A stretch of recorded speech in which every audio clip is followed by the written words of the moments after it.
شام بخیر بینندگان عزیز. چون همیشگی در همین وقت و ساعت برنامه اطلاعات تحلیلی جنبه هفته رو طریق تلویزیونی سفینه منظور شما میسازیم. در استودیو مهلقا رحیمزاده. در این نشر نیز چون همیشگی شرح اخبار 7 روزی اخیر کشور را پیشکش شما میکنیم. طور اطلاع داده بودیم سنه 11 آگوست پیشوای ملت پرزیدنت جمهوری تاجیکستان محترم امامعلی رحمان با سفر کاری در شهر حصار قرار داشتند.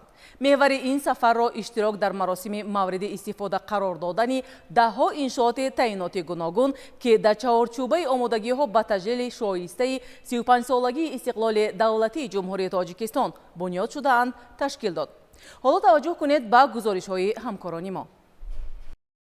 11 август президенти ҷумҳурии Тоҷикистон пешвои миллат муҳтарам Эмомалӣ Раҳмон зимни сафари корӣ ба шаҳри Ҳисор дар маҳаллаи Камоли Хуҷандии шаҳраки Ҳисор гулгашти навбунёди дуои модарро мавриди истифода қарор доданд.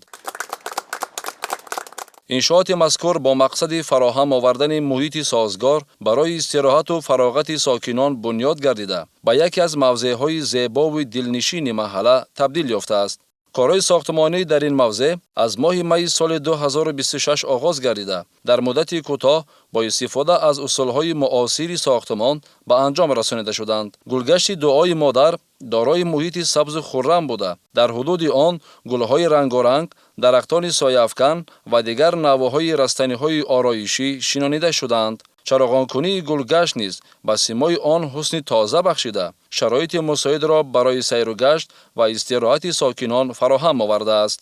дар маркази он муҷассамаи модар қомат афрохтааст ки ифодагари эҳтироми самимӣ ба бузургтарин сарчашмаи меҳру муҳаббат модар мебошад. модар нахустин омӯзгори фарзанд, тарбиятгар ва роҳнамои роҳи зиндагӣ ба шумор меравад. маҳз бо ҳамин ҳадаф гулгашт номи рамзии дуои модарро гирифтааст. зимни шиносоӣ бо гулгашти дуои модар пешвои миллат муҳтарам Эмомалӣ Раҳмон ба масъалаи гиромидошти мақоми модар ва эҳтироми ӯ ҳамчун муқаддастарин шахс дар ҳаёти ҳар инсон таваҷҷӯҳи махсус зоҳир карданд. ҳамчунин таъкид намуданд ки модар шахсияти бузург ва муқаддас буда эҳтиром ва қадрдонии ӯ қарзи фарзандии ҳар як инсон ба ҳисоб меравад. 11 август пас аз ифтитоҳи гулгашти дуои модар президенти ҷумҳурии Тоҷикистон пешвои миллат раиси ҳизби халқии демократии Тоҷикистон муҳтарам Эмомалӣ Раҳмон бинои нави кумитаи иҷроияи ҳизби халқии демократии Тоҷикистон дар шаҳри Ҳисорро мавриди истифода қарор доданд. бинои нав дар заминаи сиёсати созандаву бунёдкоронаи пешвои миллат ва бо мақсади фароҳам овардани шароити муносиб барои фаъолияти сохторҳои ҳизбӣ бунёд гардидааст. бино бо назардошти талаботи нақшаи генералии шаҳри Ҳисор ва бо мақсади мутобиқ намудани намои он ба муҳити меъмории мавҷуда дар шакли классикӣ таҳризӣ шудааст.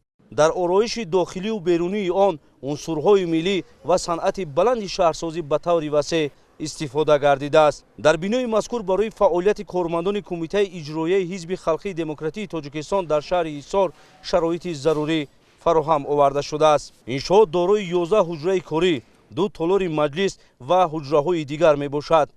яке аз бахшҳои муҳими бино китобхона мебошад ки дар он маҷмӯи васеъи адабиёти илмиву бадеӣ, осори арзишманд ва асарҳои пешвои миллат гирд оварда шудааст. ба президенти кишвар муҳтарам Эмомалӣ Раҳмон иттилоъ дода шуд ки бунёди иншоот бо мусоидати мақомоти иҷроияи ҳокимияти давлатии шаҳри Ҳисор ва дастгирии кумитаи иҷроияи марказии ҳизби халқии демократии Тоҷикистон аз ҷониби соҳибкори ватанӣ, узви фаъоли ҳизби халқии демократии Тоҷикистон, директори ҷамъияти дорои масъулияти маҳдуди бунёдкор сохтмон Мироҷиддин Ёров амалӣ гардидааст. сарвари давлат ба иқдоми соҳибкори ватандӯст баҳои баланд дода ин иқдомро намунаи равшани ҳамкории давлату ҷомеа ва саҳми соҳибкорони ватанӣ дар корҳои ободонию созандагӣ арзёбӣ намуданд. дар воқеъ рушди инфрасохтори муосир ва бунёди иншооти иҷтимоию маъмурӣ на танҳо симои шаҳру ноҳияҳоро тағйир медиҳад, балки барои фароҳам овардани шароити беҳтари фаъолияти кормандон ва хизматрасонӣ ба аҳолӣ замина мегузорад. дар бинои нав ҳамчунин барои тақвияти корҳои тарғиботиву ташвиқотӣ, баланд бардоштани маърифати сиёсиву ҳуқуқии шаҳрвандон ва ҷалби бештари сокинон ба ташаббусҳои ҷамъиятӣ ва озмунҳои ҷумҳуриявӣ имкониятҳои зарурӣ фароҳам оварда шудааст. пешвои миллат муҳтарам Эмомалӣ Раҳмон зимни шиносоӣ бо шароити бино ба кормандони кумитаи иҷроияи ҳизби халқии демократии тоҷикистон дар шаҳри ҳисор дастур доданд ки аз имкониятҳои фароҳамгардида самаранок истифода намуда дар фаъолияти худ масъулиятшиносӣ, садоқат ба давлату миллат ва ҳисси баланди ватандӯстиро бештар намоянд. 11 август президенти ҷумҳурии тоҷикистон пешвои миллат муҳтарам Эмомалӣ Раҳмон дар деҳоти ҳаёти нави шаҳри ҳисор бинои муассисаи томактабии Сафияро мавриди истифода қарор доданд. Эмомалӣ Раҳмон подшоҳи Тоҷикистон хусомадад бобоҷон ба боғчаи бачагон боғчаи боз зебо аст. Ин надяи бобо аст. Бобо инро ба мо дод то бозам хурраму шод. раҳмат. иншооти навбунёд аз ҷониби соҳибкори ватандӯст Исломиддин Абдуқодирзода дар пайравӣ аз сиёсати маорифпарваронаи сарвари давлат муҳтарам Эмомалӣ Раҳмон бо сифати баланд ва шароити замонавӣ бунёд ёфтааст. Дар муассиса 200 кӯдак ба таълиму тарбия фаро гирифта шуда, барои кор бо онҳо 16 мураббия ва ёварони онҳо, ки ҳамагӣ соҳибтаҷриба ва дорои ихтисоси педагогӣ мебошанд, ҷалб гардиданд. шумораи умумии кормандон дар муассисаи томактабӣ 32 касро ташкил медиҳад. бино дорои 21 ҳуҷраи барҳавои машғулият, аз ҷумла 8 ҳуҷраи хобу истироҳат, ошхона ва иншооти ёрирасон буда, ҳар кадоми он бо таҷҳизоти зарурӣ ва воситаҳои таълимӣ муҷаҳҳаз гардонида шудааст. дар синфхонаҳо бо мақсади инкишофи зеҳнии кӯдакон ва тарбияи онҳо дар рӯҳияи ватандӯстиву хештаншиносӣ шароиту имкониятҳои мусоид фароҳам оварда шудааст. бинои кӯдакистон бо шабакаи гармидиҳӣ таъмин мебошад. дар муассиса раванди таълим ва машғулиятҳо бо забонҳои тоҷикӣ, русӣ ва англисӣ ба роҳ монда шуда, барои бедор сохтани завқи эстетикии кӯдакон толори мусиқӣ низ фаъолият мекунад. зимни боздид аз шароити кӯдакистон, пешвои миллат муҳтарам Эмомалӣ Раҳмон ба сифати корҳои анҷомёфта ва имкониятҳои фароҳам гардида баҳои баланд дода, ба соҳибкори меҳандӯст барои иқдоми созанда изҳори сипос карданд. сарвари давлат дастур доданд ки кӯдакони имконияташон маҳдуд ва ятимону бепарасторон бо сару либос ва лавозимоти хониши ройгон таъмин карда шаванд. саҳни бинои муассисаи томактабии Сафия бо дарахтон ва гулу бутаҳои ороишиву ҳамешасабз ороиш ёфта, даромадгоҳи он пештоқи ҷолибу назаррабое дорад, ки бо завқу салиқаи баланд ороиш ёфтааст ва барои бедор сохтани ҳисси зебоипарастии кӯдакон муассир мебошад. ҳамзамон дар саҳни бино айвончаи тобистона барои гузаронидани машғулиятҳо сохта шудааст. соҳибкори ҳимматбаланд Исломиддин Абдуқодирзода иттилоъ дод ки ояндаи наздик барои омӯзгорони муассисаи томактабӣ хонаҳои истиқоматӣ бунёд мекунад. роҳбари давлат муҳтарам Эмомалӣ Раҳмон зимни суҳбати самимӣ бо омӯзгорон ва масъулон онҳоро барои ба роҳ мондани таълими босифат, ташаккули шахсият, омӯзиши донишҳои муосир ба хонандагон, тарбияи кӯдакон дар рӯҳияи ватандӯстӣ ва аз хурдӣ ҷой додани эҳтирому садоқат ба обу хоки аҷдодӣ дар қалби онҳо дастуру ҳидоятҳо доданд. ба қадами пои шумо шаҳри ободтар аз зебутар рӯз ба рӯз. шаҳр обод, диёр обод, маҳал обод, тоисон обод. ба қадами пои ҷаноби олӣ. чаро ҷамъ кардум тум писаро. як сухан дорам шумо, як коре кардем ки ҳамин ҷаноби насанам. ин хеле орзу дорам. ҳамин муяссар ҳамин кардем насиб буда ин кати шумо салам. ма ба дига бо мурод расем тамом. 11 август президенти ҷумҳурии Тоҷикистон пешвои миллат муҳтарам Эмомалӣ Раҳмон дар доираи сафари корӣ дар шаҳри Ҳисор 16 иншооти муҳими иҷтимоӣ, истеҳсолӣ ва хизматрасониро ба таври фосилавӣ мавриди истифода قرار دادند. اسنای به استفاده سپردن انشاءات که به طور فاصلوی صورت گرفت، پیشوای ملت محترم امامعلی رحمان به صاحبکاران، شخصان وطندوست و در مجموع به ساکنان شهر حصار که با جانبداری از سیاست بنیادکارانه دولت و حکومت مملکت در تدبیرهای آبادانی و بنیادکاری به استقبال جشن 35 سالگی استقلال دولتی سهم گذاشتند، مینتداری بیان نموده برای باز هم آباد و زیبا گرداندن این شهر باستانی دستور و توصیه ها دادند. در جریان سفر کاری پیشوای ملت محترم امامعلی رحمان به شهر حصار 8 مؤسسه تحصیلات میانه عمومی با فراگیری 5136 خواننده در 2 بس، 4 مؤسسه تا مکتبی با فراگیری 640 کودک، 8 کارخانه صنعتی، 4 انشاءات سیاحی، 3 انشاءات خدمترسانی، در عموم با تأسیس قریب 700 جای کاری دائمی بنیاد و موارد بهره برداری قرار داده شد. مورد ذکر است که طبق نقشه چاره‌بینی‌ها برای سالهای 2022-2026 در شهر حصار باید 1809 انشاءات ساخته میشد. تا امروز 1848 انشاءات ساخته به استفاده داده شد که 102.2% نقشه را تشکیل می‌دهد. بعد بنیاد انشاءات 1034 جای کاری تأسیس داده شد. 11 август در دایره سفر کاری در شهر حصار، پرزیدنت جمهوری تاجیکستان پیشوای ملت محترم امامعلی رحمان به طور فاصلوی مؤسسه تحصیلات میانه عمومی رقم 124 در دهه نوروزی جماعت دهات الماسی مورد بهره برداری قرار دادند. مؤسسه نوی تعلیمی در دایره سیاست معارف پرورانه دولت و حکومت و جهت فراهم آوردن شرایط ارزنده تحصیل برای نسل نورس بنیاد گردیده برای 434 خواننده در 2 بس پیش بینی شده است. بینای مؤسسه با طرح معاصر معماری ساخته شده از 9 صنفخانه تعلیمی و 3 حجره کاری عبارت می باشد. ضمن معرفی انشاءات ابراز گردید که مؤسسه مذکور با دستگیری صاحبکاران محلی بنیاد یافته است. حالا در مؤسسه 20 آموزگار با تعلیم و تربیت 342 خواننده مشغول بوده. شماره عمومی کارمندان 24 نفر را تشکیل می دهد. سرور دولت محترم امامعلی رحمان به صفت کارهای انجام یافته و شرایط مهیا گردیده بهای بلند داده تاکید نمودند که رشد ساحه معارف و فراهمسازی شرایط معاصر تعلیم یکی از سمت‌های افضلیتناک سیاست اجتماعی دولت به شمار می رود. مورد استفاده قرار گرفتن مؤسسه نوی تعلیمی در دهه نوروز باز یک نمونه روشن کارهای سازندگی و آبادانی به استقبال جشن 35 سالگی استقلال دولتی جمهوری تاجیکستان بوده برای بلند برداشتن سطح و صفت تعلیم و تربیت نسل صاحب معرفت زمینه مساعد فراهم می آورد.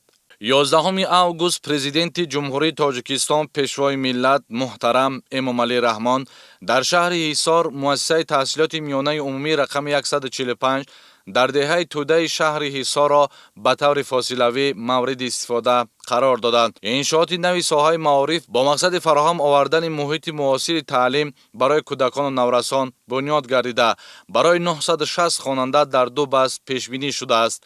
در رفت ساختمان 40 ساکن محلی با جای کاری موسمی تامین گردیدند. مؤسسه نوی تعلیمی از 2 آشانه عبارت بوده دارای 20 صنفخانه تعلیمی و 4 حجره کاری می باشد. در برابر صنفخانه های مجهز برای آموزگاران و خوانندگان شرایط ضروری مهیا گردیده روند تعلیم مطابق به طلبات زمان معاصر براه مانده شده است. حالا در مؤسسه 960 خواننده به تحصیل فرا گرفته شده.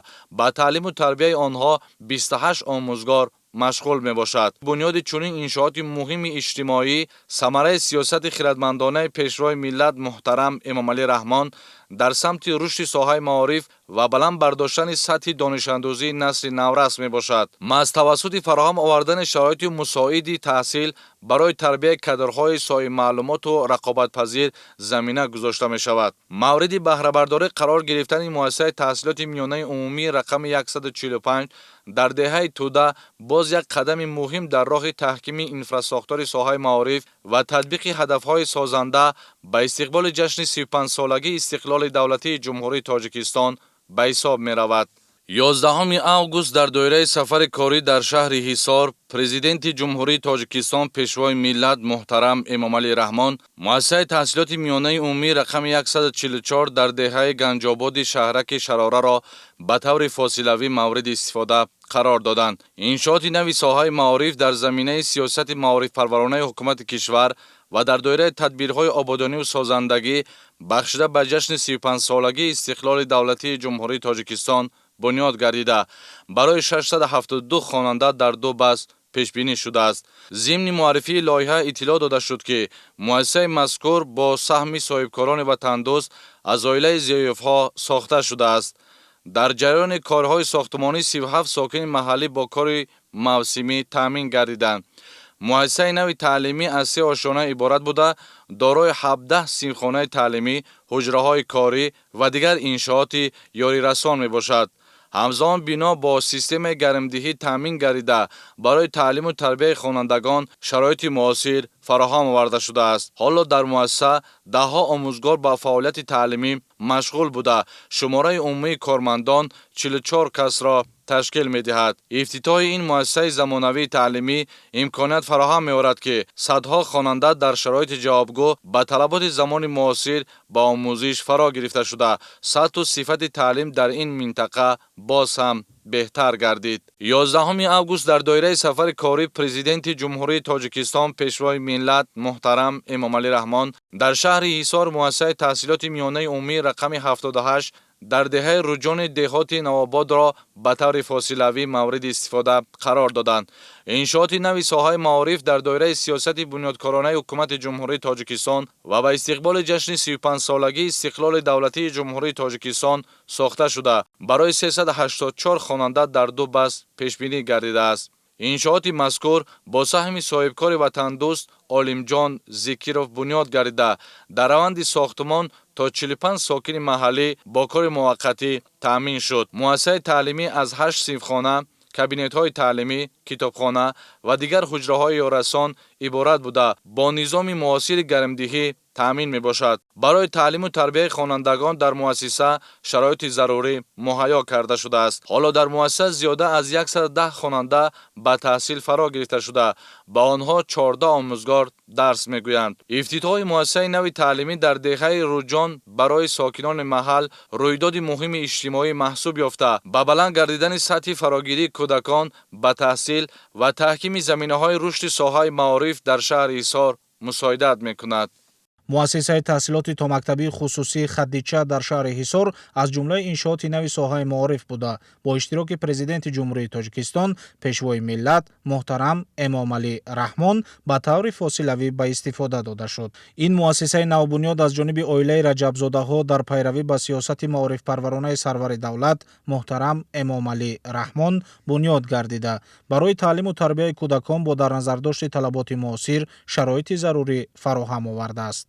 در مؤسسه 140 کودک به تعلیم و تربیت فرا گرفته شده. 28 مربی و یاردمچیان آنها به کودکان خدمت می‌رسانند. کارمندان مؤسسه دارای تجربه کاری و اختصاصی پداگوژی میباشند. بینای مؤسسه از 8 حجره برهوای مشغولیت، حجره‌های خواب و استراحت، آشخانه و دیگر انشاءات یاری رسان عبارت بوده با تجهیزات ضروری و واسطه‌های معاصر تعلیمی تامین شده است. در حجره‌های مشغولیت برای رشد قابلیت‌های ذهنی و ایجادی کودکان و تربیت آنها در روحیه وطن‌دوستی و خویشتن‌شناسی ملی شرایط مساعد فراهم آورده شده است. روند تعلیم و تربیت در مؤسسه با زبان‌های تاجیکی، روسی و انگلیسی به راه مانده شده است. برای رشد ذوق استتیکی کودکان تالار موسیقی فعالیت داشته در صحن مؤسسه نیز ایوانچه تابستانه بنیاد گردیده است که برای گذراندن مشغولیت‌های بیرونه و استراحت کودکان پیش بینی شده است. مؤسسه تحصیلات تا مکتبی خصوصی خدیچه با فراهم آوردن شرایط معاصر تعلیم و تربیت بر رشد همه‌جانبه کودکان، تکمیل ملکه‌های ذهنی و ایجادی و آموزش زبان‌های خارجی مساعدت می‌نماید. فعالیت چنین مؤسسه‌های تعلیمی در زمینه سیاست معارف پرورانه پیشوای ملت محترم امامعلی رحمان برای فراهم آوردن شرایط مساعد جهت تعلیم و تربیت نسل نورس و آماده سازی کودکان به مرحله‌های منبعد تحصیل مهم ارزیابی می‌گردد.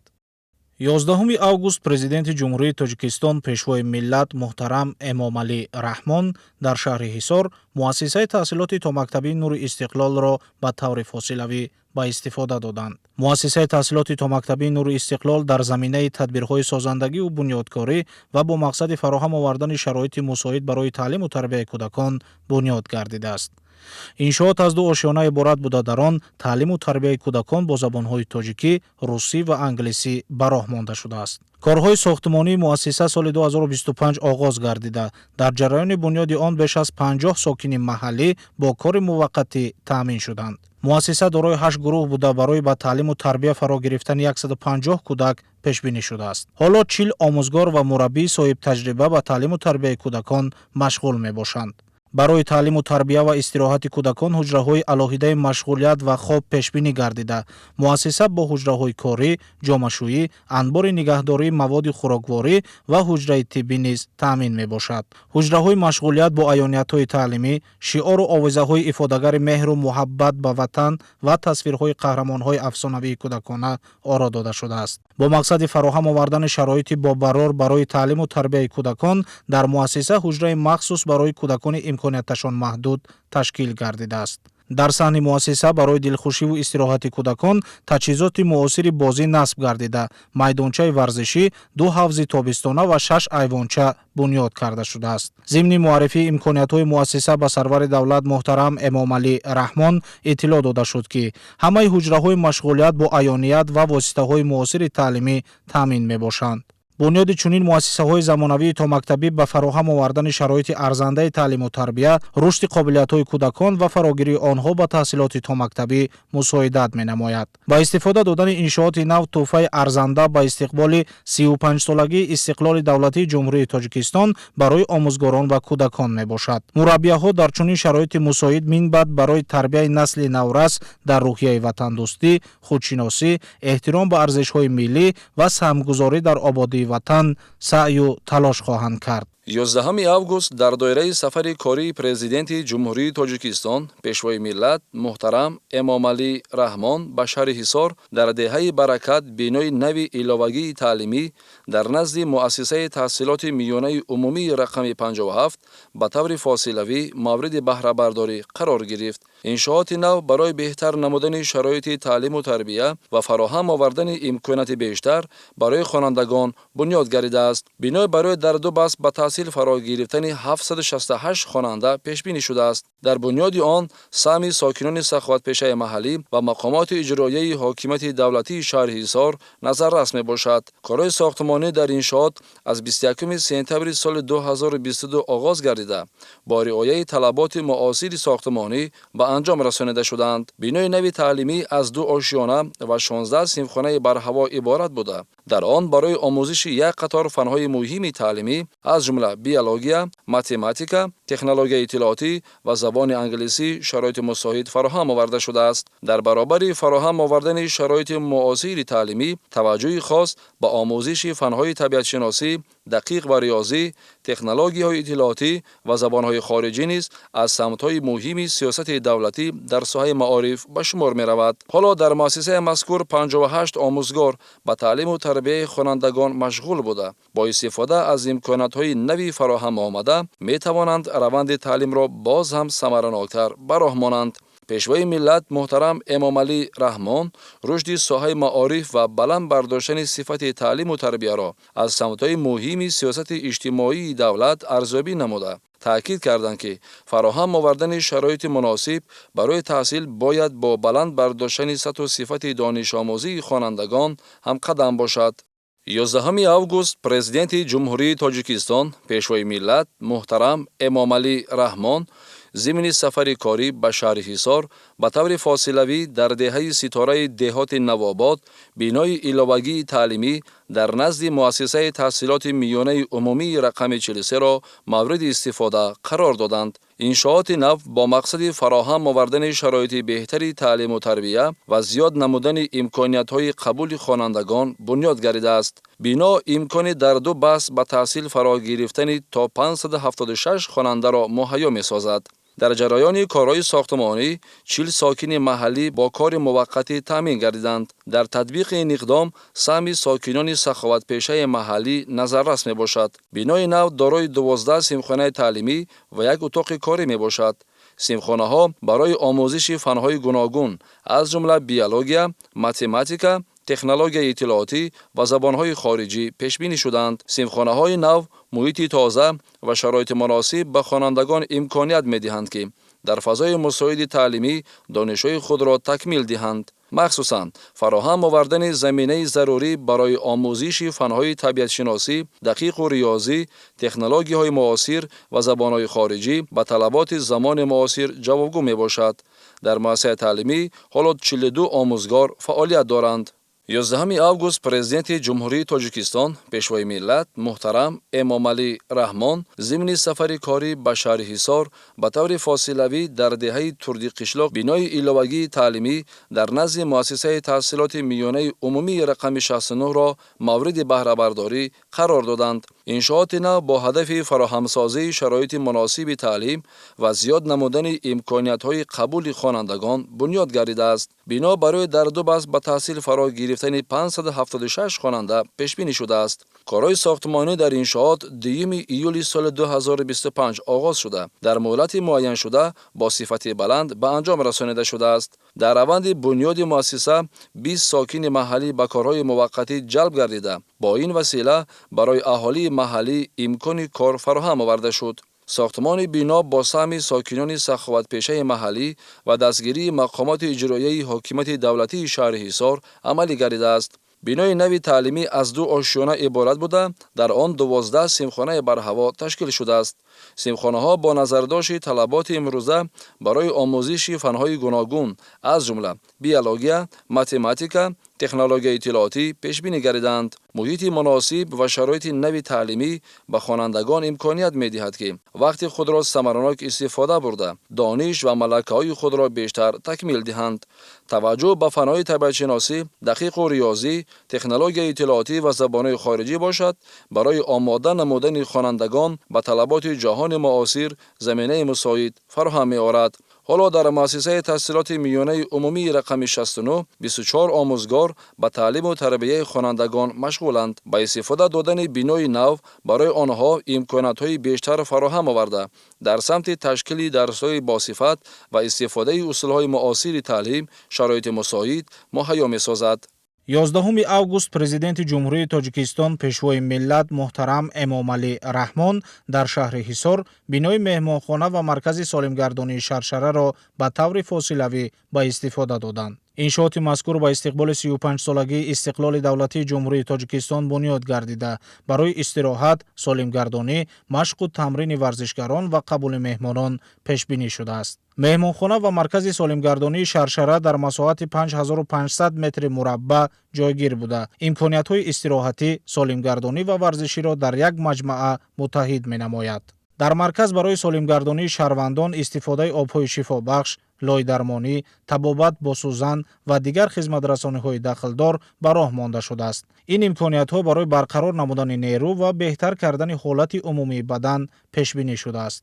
барои истироҳати фаъол дар маҷмӯа ҳавзҳои шиноварӣ сохта шуда, шаҳрвандон ва меҳмонон метавонанд аз онҳо истифода баранд. ҳамзамон толори варзишии замонавӣ барои машқу тамрини варзишгарон ва машғул шудан ба тарбияи ҷисмонӣ пешбинӣ гардидааст. яке аз бахшҳои муҳими маҷмӯа меҳмонхона мебошад. барои будубоши меҳмонон ҳуҷраҳои хоб бо шароити муосир омода мебошад. ин имкон медиҳад ки сокинони шаҳри Ҳисор, шаҳрвандони дигар минтақаҳои кишвар ва меҳмонон дар якҷо аз имкониятҳои будубош, истироҳат ва солимгардонӣ истифода баранд. марказ имкони дар як вақт қабули зиёда аз 100 мизоҷро дошта, барои пешниҳоди маҷмӯи хизматрасониҳои истироҳативу солимгардонӣ шароити зарурӣ фароҳам овардааст. бунёди чунин маҷмӯаи муосир дар шаҳри Ҳисор дар баробари фароҳам овардани имкониятҳои иловагӣ барои истироҳату солимгардонии аҳолӣ ба рушди инфрасохтори хизматрасонӣ ва сайёҳӣ, ҷалби меҳмонон ва истифодаи самараноки имкониятҳои мавҷудаи минтақа мусоидат менамояд. ҳоло дар маҷмӯа 44 нафар бо кори доимӣ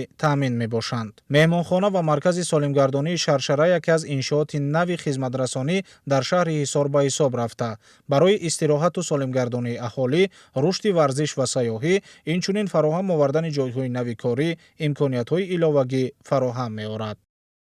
11 август дар идомаи сафари корӣ ба шаҳри ҳисор президенти ҷумҳурии тоҷикистон пешвои миллат муҳтарам Эмомалӣ Раҳмон корхонаи зотпарварии паррандаи ҷамъияти дорои масъулияти маҳдуди Арк Агроро ки дар деҳаи ситораи деҳоти Навобод бунёд гардидааст тариқи фосилавӣ мавриди истифода қарор доданд. Корхона дар масоҳати 4,7 гектар бунёд гардида дар ҳудуди он 9 коргоҳи истеҳсолӣ ва биноҳои ёрирасон бо масоҳати умумӣ беш аз 15 000 метри мураббаъ ҷойгир мебошад. пас аз парвариш ва нигоҳубини мурғи модарӣ дар асоси технологияи муосир дар корхона истеҳсоли тухми инкубатсионӣ ва чӯҷаи якрӯзаи бройлер ба роҳ монда мешавад. яке аз хусусиятҳои муҳими корхона истифодаи таҷҳизоти истеҳсолии автоматӣ мебошад. таҷҳизоти технологӣ бо ҷалби қарзҳои байналмилалӣ дастрас гардида дар корхона мавриди истифода қарор дода шудааст. татбиқи чунин технологияҳо имкон медиҳад ки равандҳои истеҳсолӣ мутобиқи меъёрҳои муосир ба роҳ монда шуда сифати маҳсулот ва самаранокии истеҳсолот боз ҳам баланд бардошта шавад. ҳоло дар корхона наздики 50 сокини маҳаллӣ бо ҷойи кори доимӣ ва маоши хуб таъмин гардиданд. ҳоло саршумори мурғи модарӣ дар корхона ба 60 000 расида тибқи нақша то охири соли равон ин нишондиҳанда ба 75 000 сар расонида мешавад. афзоиши саршумори парранда имкон медиҳад ки иқтидори истеҳсолии корхона дар як давра то 10 миллион дона тухми инкубатсионӣ расонида шавад. аз ин миқдор пас аз гузаштани раванди инкубатсия метавонад тақрибан 8 миллион чӯҷаи бройлер истеҳсол гардад. иқтидори мазкур дар навбати худ барои рушди миъбаъдаи корхонаҳои паррандапарварии кишвар заминаи мусоид фароҳам меорад, зеро чӯҷаҳои истеҳсолшуда ба фабрикаҳои паррандапарварии дохилӣ пешниҳод мегардад. ин нишондиҳандаҳо аз он шаҳодат медиҳад ки корхонаи Арк Агро на танҳо як иқтидори нави истеҳсолӣ балки як ҳалқаи муҳим дар занҷираи таъминоти соҳаи паррандапарварии кишвар ба шумор меравад. ба истифода додани иншооти нави истеҳсолӣ қадами муҳим дар самти рушди соҳаи паррандапарварӣ, тақвияти иқтидори истеҳсолии кишвар ва афзоиши ҳаҷми маҳсулоти ватанӣ ба ҳисоб меравад. бояд гуфт ки корхона соли 2019 дар шаҳри Душанбе таъсис ёфта фаъолияти асосии он ба истеҳсоли тухми инкубатсионӣ ва чӯҷаи бройлер равона гардидааст.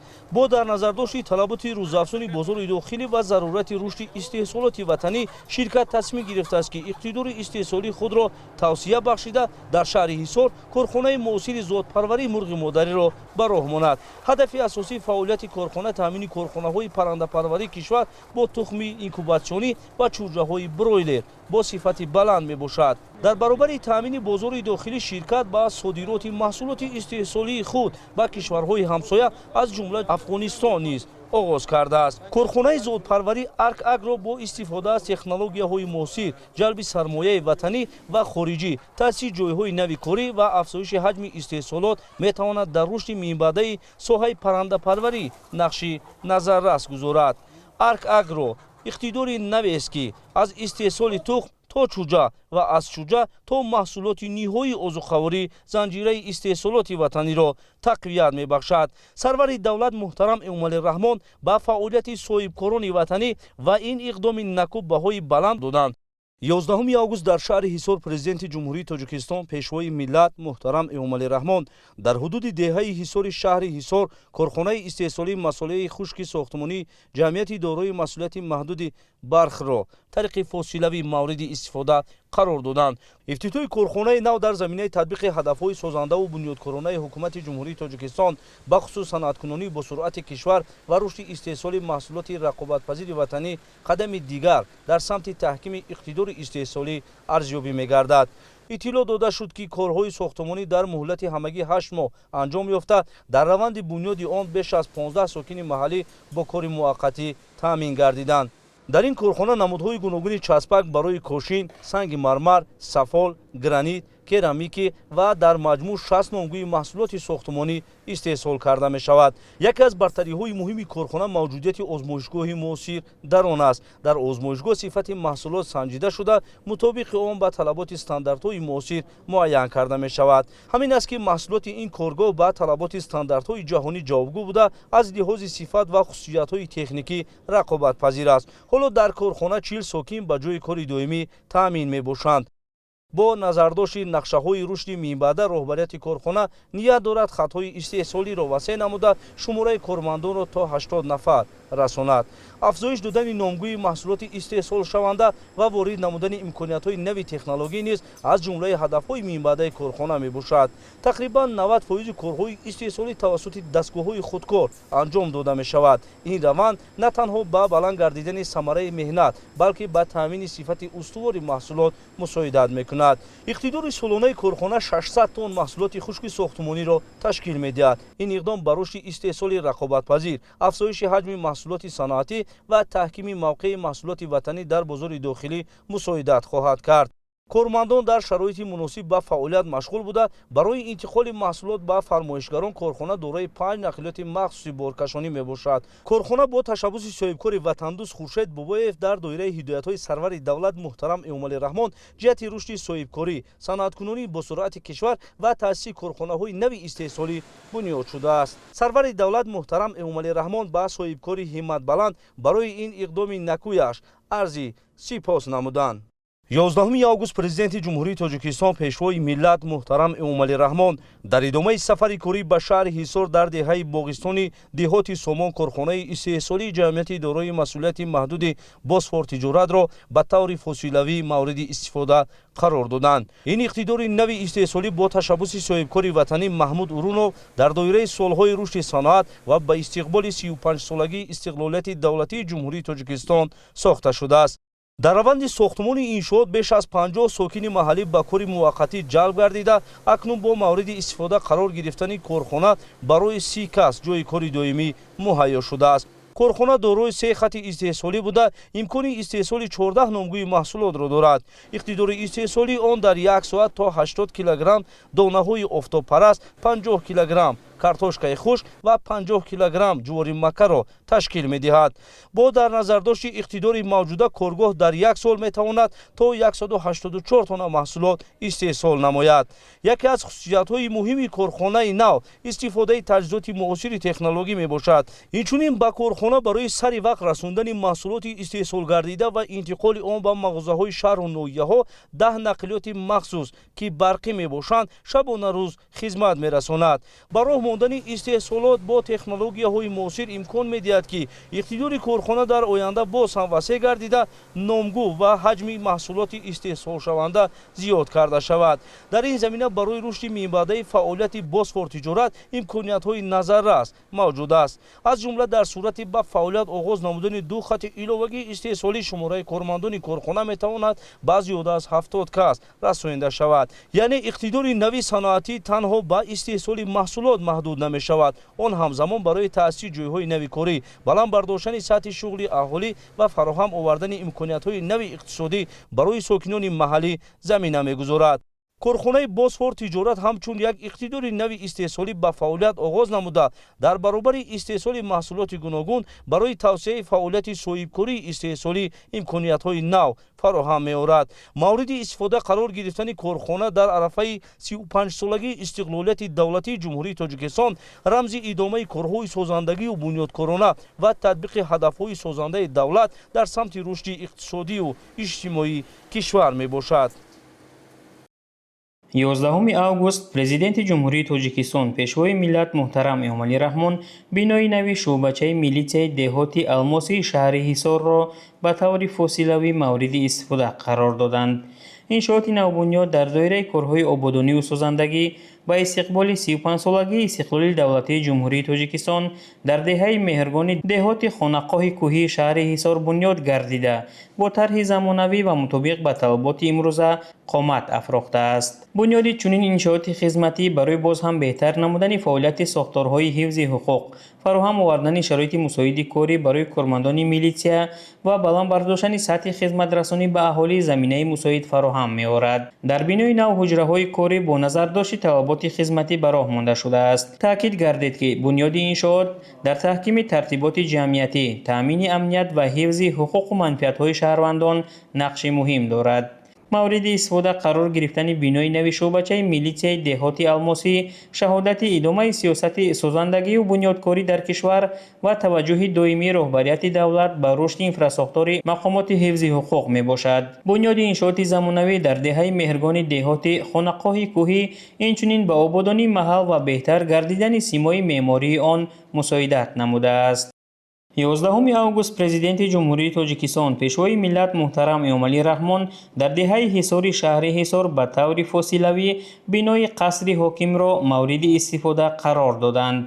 иншооти мазкур дар доираи лоиҳаи аз навсозии мамнунгоҳи тарихиву фарҳангии қалъаи ҳисор бунёд гардида ҳамчун яке аз мавзеъҳои муҳими тарихиву фарҳангӣ барои муаррифии тамаддуни қадимаи тоҷикон хизмат хоҳад кард.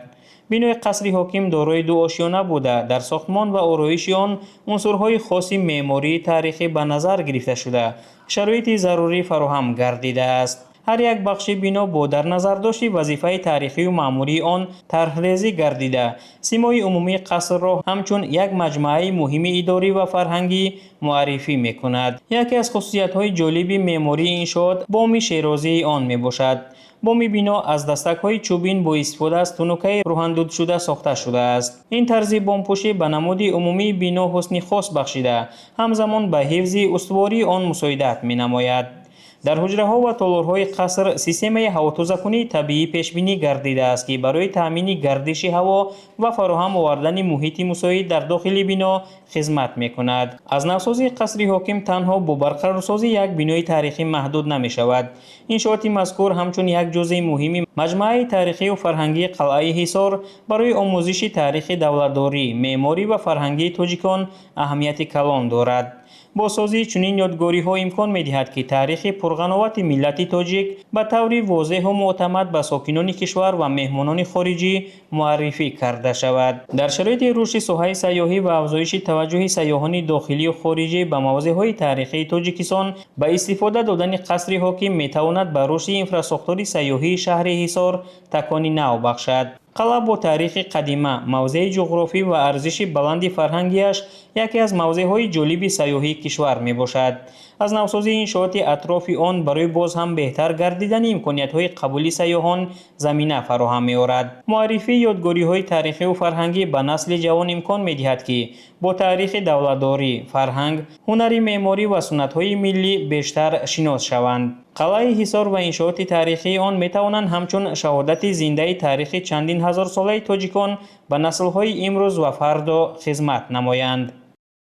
11 август президенти ҷумҳурии тоҷикистон пешвои миллат муҳтарам эмомалӣ раҳмон ба таври фосилавӣ ба фаъолияти корхонаи коркарди оҳан ва пластикаи ҷамъияти дорои масъулияти маҳдуди ҳоҷи шариф оғоз бахшиданд. корхонаи нави саноатӣ дар деҳаи деҳи нави деҳоти мирзо ризо ҷойгир буда бо мақсади рушди истеҳсолоти ватанӣ, зиёд намудани ҳаҷми истеҳсоли маҳсулоти саноатӣ ва фароҳам овардани ҷойҳои нави корӣ бунёд гардидааст. сохтмони корхона соли 2024 оғоз ёфта он дар доираи корҳои ободонию созандагӣ ва тадбирҳои марбут ба солҳои рушди саноат амалӣ шудааст. ба фаъолият оғоз намудани чунин корхонаҳои истеҳсолӣ барои тақвияти иқтидори саноатии кишвар, рушди соҳибкории истеҳсолӣ ва афзоиши ҳаҷми маҳсулоти ватанӣ заминаи мусоид фароҳам меорад. дар корхонаи коркарди оҳан ва пластикаи ҳоҷи шариф асосан қубур ва профилҳои андозаашон гуногун истеҳсол карда мешаванд.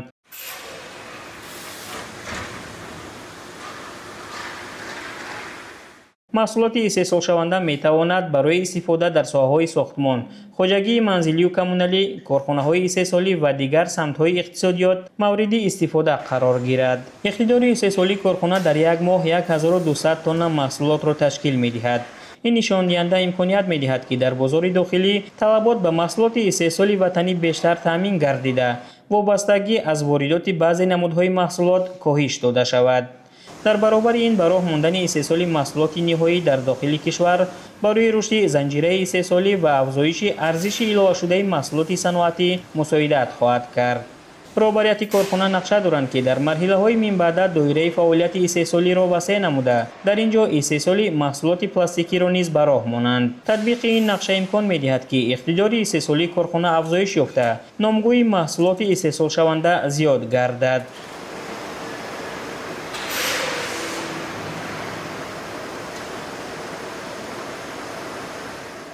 яке аз натиҷаҳои муҳими ба фаъолият оғоз кардани корхона фароҳам овардани ҷойҳои нави корӣ мебошад. дар марҳилаи аввали фаъолияти корхонаи коркарди оҳан ва пластикаи ҳоҷи шариф 15 нафар бо ҷойи кори доимӣ таъмин гардиданд. тибқи нақшаҳои роҳбарияти корхона пас аз ба роҳ мондани хатти нави истеҳсолӣ шумораи кормандон то ба 30 нафар расонида мешавад.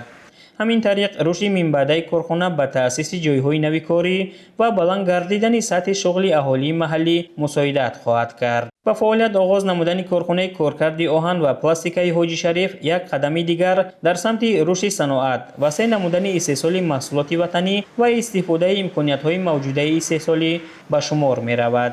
афзоиши шумораи чунин корхонаҳо дар минтақа барои рушди иқтисоди маҳаллӣ, ҷалби сармоя ба истеҳсолот, таъсиси ҷойҳои нави корӣ ва беҳтар гардидани сатҳи зиндагии аҳолӣ заминаи мусоид фароҳам меорад. با استفاده دادن کارخانه ناقل ترسونزاده، افتتاح مؤسسه تحصیلات میانه عمومی رقم 21، کشاده شوی 30 انشاءات طریق فاصلوی و معرفی لایحه بنیاد ینگ انشاءات در شهر ترسونزاده و بازدید از خواجگی دهقانی باغ سامان، ترکیب سفر کاری پیشوای ملت محترم امامعلی رحمان به شهر ترسونزاده را که روز 14 آگوست صورت گرفت مکمل ساخت. گزارش های همکاران ما در همین خصوص آماده گردیده است که همینک منظور شماست.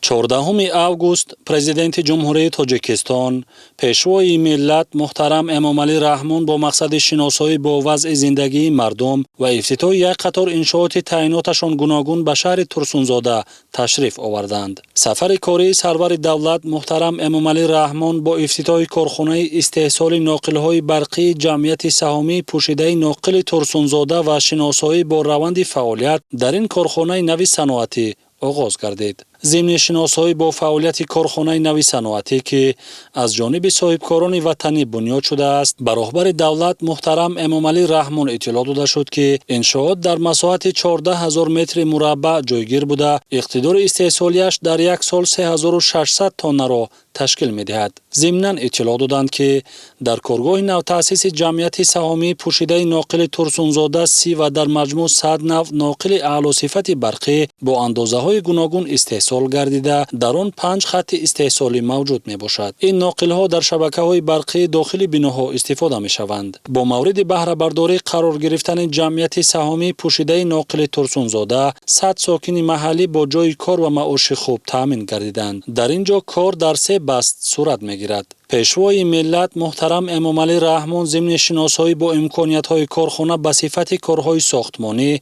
و نقش آن در تأمین جایهای نوی کاری، افزون نمودن اقتدار استحصالی و کاهش واردات بهای بلند دادند. در آغاز بازدید اطلاع داده شد که در دوره آمادگی به استقبال جشن عمومی ملی 35 سالگی استقلال دولتی جمهوری تاجیکستان در شهر ترسونزاده 530 انشاءات نو ساخته به استفاده داده شد. این شماره از نقشه تصدیق گردیده خیلی زیاد است، زیرا آن بنیاد 460 انشاءات را در نظر داشت. در این کارخانه ها در مجموع زیاده از 10,000 جایهای نوی کاری مهیا گردیده است. همچنین در دوره آمادگی به استقبال 35 سالگی استقلال دولتی جمهوری تاجیکستان در شهر ترسونزاده 232 کیلومتر راه منفرش و 59 کیلومتر بتون پوش کرده شد.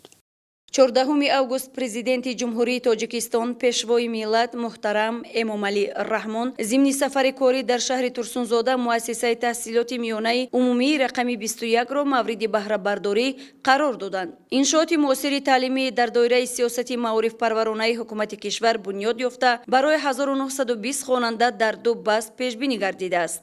иншооти мазкур дорои 41 синфхона буда, аз ин шумора 21 тоаш кабинетҳои фаннии муҷаҳҳаз бо аёниёт ва лавозимоти зарурӣ, аз ҷумла синфхонаҳои таълимии лингафонӣ, биология, математика, суруду мусиқӣ, таълими меҳнат ва омодагии ҳарбӣ мебошанд. муассиса ҳамчун дорои озмоишгоҳи таълимӣ ва толори маҷлис бо 144 ҷои нишаст аст. дар иншооти таълимии маркази инкишофи кӯдак барои қабули 60 наврас низ фаъолият мекунад. сарвари давлат муҳтарам Эмомалӣ Раҳмон зимни шиносоӣ ба сифати корҳои сохтмонӣ баҳои баланд дода аз масъулин ва омӯзгорон даъват намуданд ки барои баландбардоштани сатҳу сифати таълиму тарбия масъулияти бештар эҳсос намоянд. баробари ифтитоҳи муассисаи таълимии муосир 45 мутахассиси соҳаи маорифи шаҳри Турсунзода ба кор ҷалб гардиданд ки аз ин шумора 44 омӯзгорро занону духтарон ташкил медиҳанд. аз 27 нафар хатмкунандагони муассисаи таълимии мазкур 24 нафари онҳо ба донишгоҳу донишкадаҳои ҳам дохили кишвар ҳам хориҷи мамлакат дохил шуда таҳсилоти худро дар он ҷо идома медиҳанд. мактаб аз ҷониби соҳибкори ватандӯст Расул Усмонзода бунёд гардида тӯҳфаи арзишманд ба таълимгирандагон дар арафаи таҷлил аз ҷашни бузурги миллӣ 35-солагии истиқлоли давлатии ҷумҳурии Тоҷикистон арзёбӣ гардид. аз дасти ҳар кас намеомад این مملکت آرام کردن. دوره جنگ من میدانید یک قریب 10 سال به پیر شدم، اما تشریح این زنازانه رو دیده رحمت ما قدرستان به میرسیم، هر کس نمیتونست نه.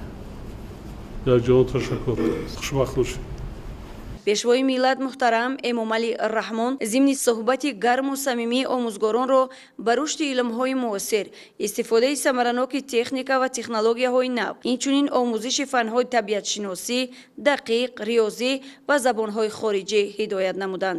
дар ҳамин ҷо ба масъулини ҷумҳуриявиву шаҳрӣ оид ба соҳаи маориф дастур доданд ки бо назардошти вуҷуди аҳолии узбекзабон дар шаҳри Турсунзода дар ин ҷо муассисаҳои таълимии узбекӣ ҳам бунёд намуда бо китобҳои дарсӣ ва дигар маводи таълимӣ бо забони модарияшон таъмин намоянд.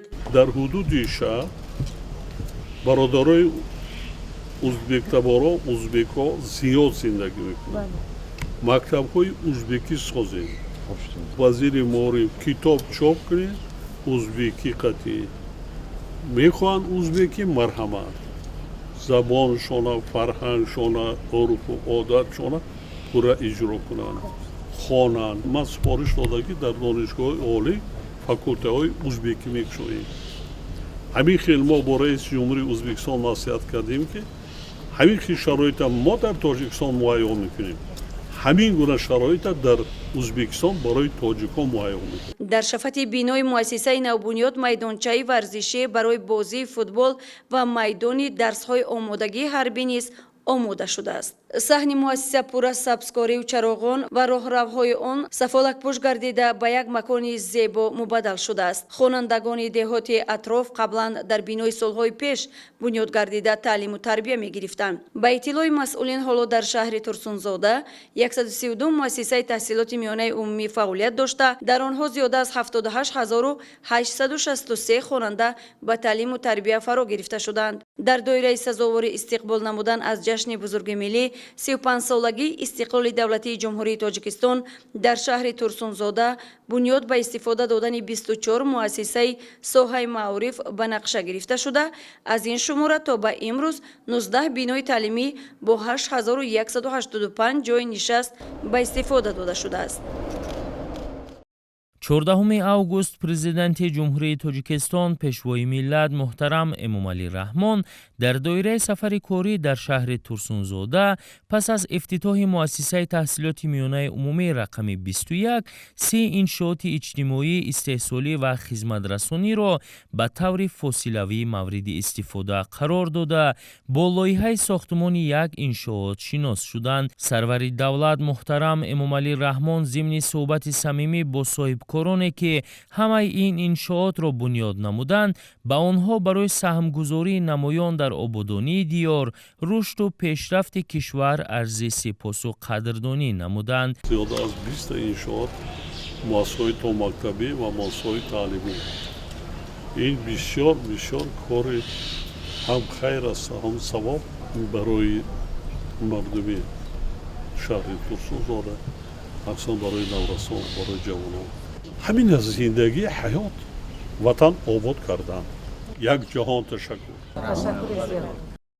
дар ҷараёни сафари кории пешвои миллат муҳтарам Эмомалӣ Раҳмон ба шаҳри Турсунзода 20 муассисаи таҳсилоти миёнаи умумӣ бо фарогирии 18200 хонанда дар ду баст, 5 муассисаи томактабии хусусӣ бо фарогирии 950 кӯдак, 4 корхонаи саноатӣ, 1 иншооти сайёҳӣ, 5 иншооти хизматрасонӣ, 6 майдончаи варзишӣ, 3 сардхонаи замонавӣ бо иқтидори нигоҳдории 5300 тонна маҳсулоти кишоварзӣ, 9 бинои баландошиёнаи истиқоматӣ, биноҳои маъмурию фарҳангӣ, майдони парчами давлатӣ ва боғи фарҳангию фароғатӣ, дар умум 60 иншоот иншоот бо таъсиси 1220 ҷойи кории доимӣ бунёд ва мавриди баҳрабардорӣ қарор дода шуд. ҳамчунин дар доираи омодагӣ ба истиқболи 35-солагии истиқлоли давлатии ҷумҳурии Тоҷикистон дар шаҳри Турсунзода 232 километр роҳ мумфарш ва 59 километр бетонпӯш карда шуд. мавриди зикр аст ки тибқи нақшаи чорабиниҳо барои солҳои 2022-2026 дар шаҳри Турсунзода бояд 460 иншоот сохта мешуд. то имрӯз 530 иншоот сохта ба истифода дода шуд ки 115% нақшаро ташкил медиҳад.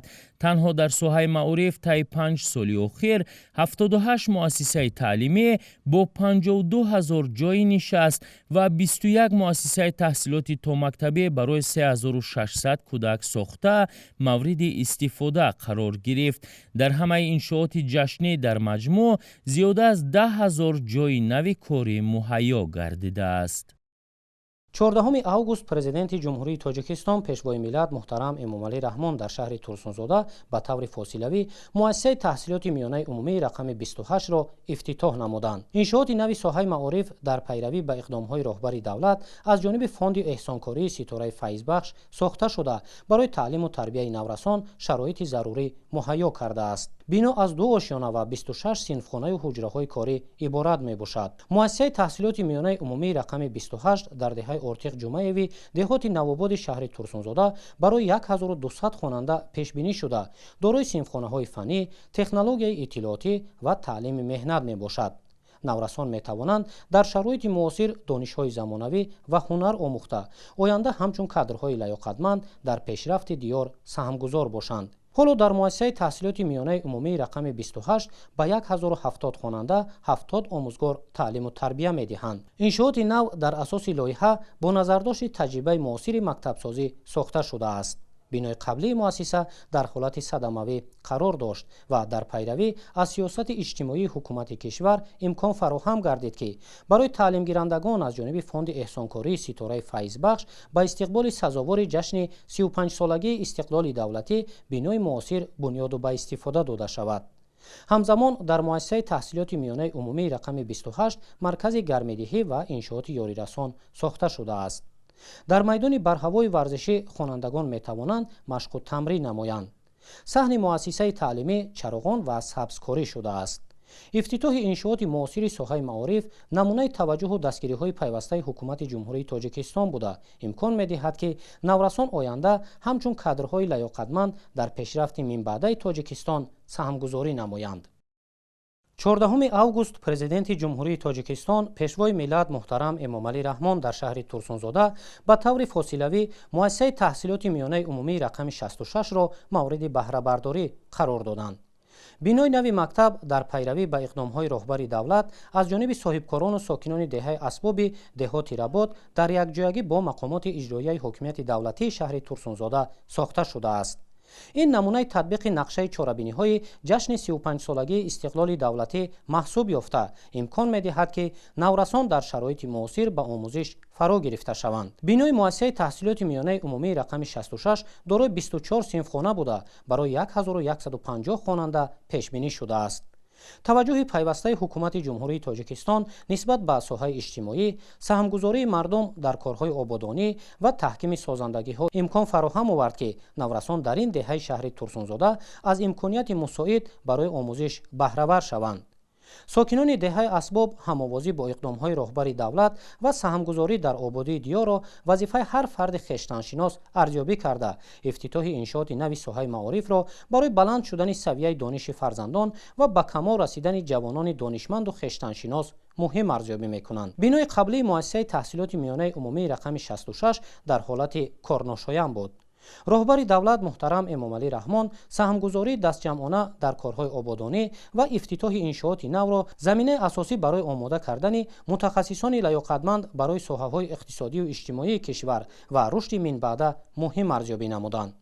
дастгирӣ аз иқдомҳои ҳукумати ҷумҳурии Тоҷикистон, таҳкими созандагиҳо ва ифтитоҳи иншооти нави соҳаи маориф дар деҳоти Работ имкон фароҳам овард ки барои таълиму тарбияи наврасон дар шароити муосир ва оянда ба камол расонидани кадрҳои донишманд заминагузорӣ карда шавад. 14 август президенти ҷумҳурии тоҷикистон пешвои миллат муҳтарам эмомалӣ раҳмон дар шаҳри турсунзода ба таври фосилавӣ муассисаи таҳсилоти миёнаи умумии рақами 115-ро ифтитоҳ намуданд. иншооти нави соҳаи маориф дар деҳаи нурафшон аз 32 синфхона, ҳуҷраҳои корӣ, озмоишгоҳ ва китобхона иборат буда дар он мутобиқ ба талабот шароит фароҳам оварда шудааст. бинои нави муассисаи таълимӣ аз ҷониби соҳибкорону сокинони маҳаллӣ дар якҷоягӣ бо мақомоти иҷроияи ҳокимияти давлатии шаҳри турсунзода сохта шуда барои 1150 хонанда пешбинӣ гардидааст. минбаъд фарзандони сокинони деҳоти 10-солагии истиқлолият дар шароити муосир ба таълиму тарбия фаро гирифта мешаванд. дар гузашта норасоии синфхонаҳо ва шароити замонавии таълим аз мушкилоти асосӣ ба ҳисоб мерафт. бо назардошти ҳамин дар доираи татбиқи нақшаи чорабиниҳои ҷашни 35-солагии истиқлоли давлатӣ бунёди бинои нави муассиса дар соли 2026 оғоз гардид ва дар муддати кӯтоҳ ба анҷом расонида шуд. ин намунаи возеҳи пайравӣ ба сиёсати иҷтимоии ҳукумати ҷумҳурии тоҷикистон аз ҷониби сокинону соҳибкорони ҳиматбаланди шаҳри турсунзода арзёбӣ гардид ки ба таври дастҷамъона тадриҷан барои соҳаи маориф шароити муосир таъмин мекунанд. бунёди бинои зебову муҷаҳҳази муассисаи таҳсилоти миёнаи умумии рақами 115 ҳавасмандии омӯзгорону насли наврасро афзун гардонида ба фаъолият ва таҳсили намунавӣ водор менамояд. 14 август президенти ҷумҳурии тоҷикистон пешвои миллат муҳтарам эмомалӣ раҳмон дар деҳаи 1 майи деҳоти ба номи турсун туйчиеви шаҳри турсунзода бинои нави муассисаи таҳсилоти миёнаи умумии рақами 45-ро ба таври фосилавӣ мавриди баҳрабардорӣ қарор доданд. иттилоъ дода шуд ки дар муассисаи таълимии навбунёд 30 омӯзгор ба кор ҷалб шуда дар соли хониши 2026-2027 ба 1150 хонанда дар 2 баст таълиму тарбия хоҳанд дод. муассисаи таълимӣ дар доираи дастуру ҳидоятҳои пешвои миллат муҳтарам эмомалӣ раҳмон ба истиқболи шоистаи ҷашни бузурги миллӣ 35-солагии истиқлоли давлатии ҷумҳурии тоҷикистон аз ҷониби соҳибкорони ватандӯст ва сокинони ҳиматбаланди деҳоти мазкур бунёд гардидааст. бинои нави таълимӣ бо шароити муосири таълиму тарбия аз 24 синфхонаи таълимӣ, ҳуҷраҳои кории омӯзгорон, китобхона ва ошхона иборат аст. ضمن افتتاح مؤسسه تحصیلات میانه عمومی رقم 45 پیشوای ملت محترم امامعلی رحمان اقدام نیکبینانه صاحبکاران را از جمله عملهای وطندوستانه و نمونوی ارزیابی نموده اظهار داشتند که ساحه معارف همیشه در سیاست حکومت جمهوری تاجیکستان موقع محوری دارد و وظیفه مهمترینی که در نزد آموزگاران می ایستد این بلند برداشتن صفت تعلیم و تربیه است. 14 август президенти ҷумҳурии тоҷикистон пешвои миллат муҳтарам эмомалӣ раҳмон дар деҳаи ифтихори деҳоти 10-солагии истиқлоли давлатӣ дар шаҳри турсунзода бинои нави муассисаи таҳсилоти миёнаи умумии рақами 42-ро ба таври маҷозӣ ба истифода доданд. бинои нави муассисаи таҳсилоти миёнаи умумии рақами 42 аз 17 синфхонаи таълимӣ, маҷлисгоҳ, ҳуҷраҳои корӣ, китобхона ва ошхона иборат буда дар он шароити муосири таълиму тарбия фароҳам гардидааст. муассисаи таълимии мазкур барои 900 хонанда дар 2 баст пешбинӣ шуда дар он 37 омӯзгор кору фаъолият менамоянд.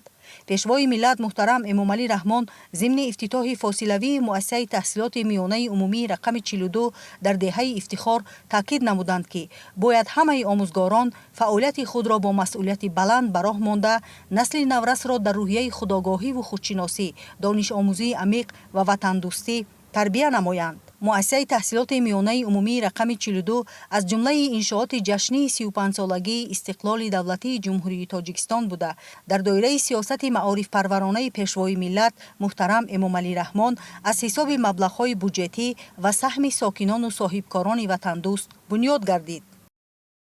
14 август зимни сафари корӣ дар шаҳри турсунзода президенти ҷумҳурии тоҷикистон пешвои миллат муҳтарам эмомалӣ раҳмон ба таври фосилавӣ дар деҳаи навбаҳори деҳоти регари шаҳри турсунзода бинои нави муассисаи таҳсилоти миёнаи умумии рақами 46-ро ифтитоҳ намуданд. муассисаи таҳсилоти миёнаи умумии рақами 46 дар деҳаи навбаҳор бо назардошти ҳолати ногувори муассисаи таълимии қаблӣ бо дастгирии мақомоти иҷроияи ҳокимияти давлатии шаҳри турсунзода, соҳибкорони ватандӯст ва сокинони маҳаллӣ бунёд гардидааст.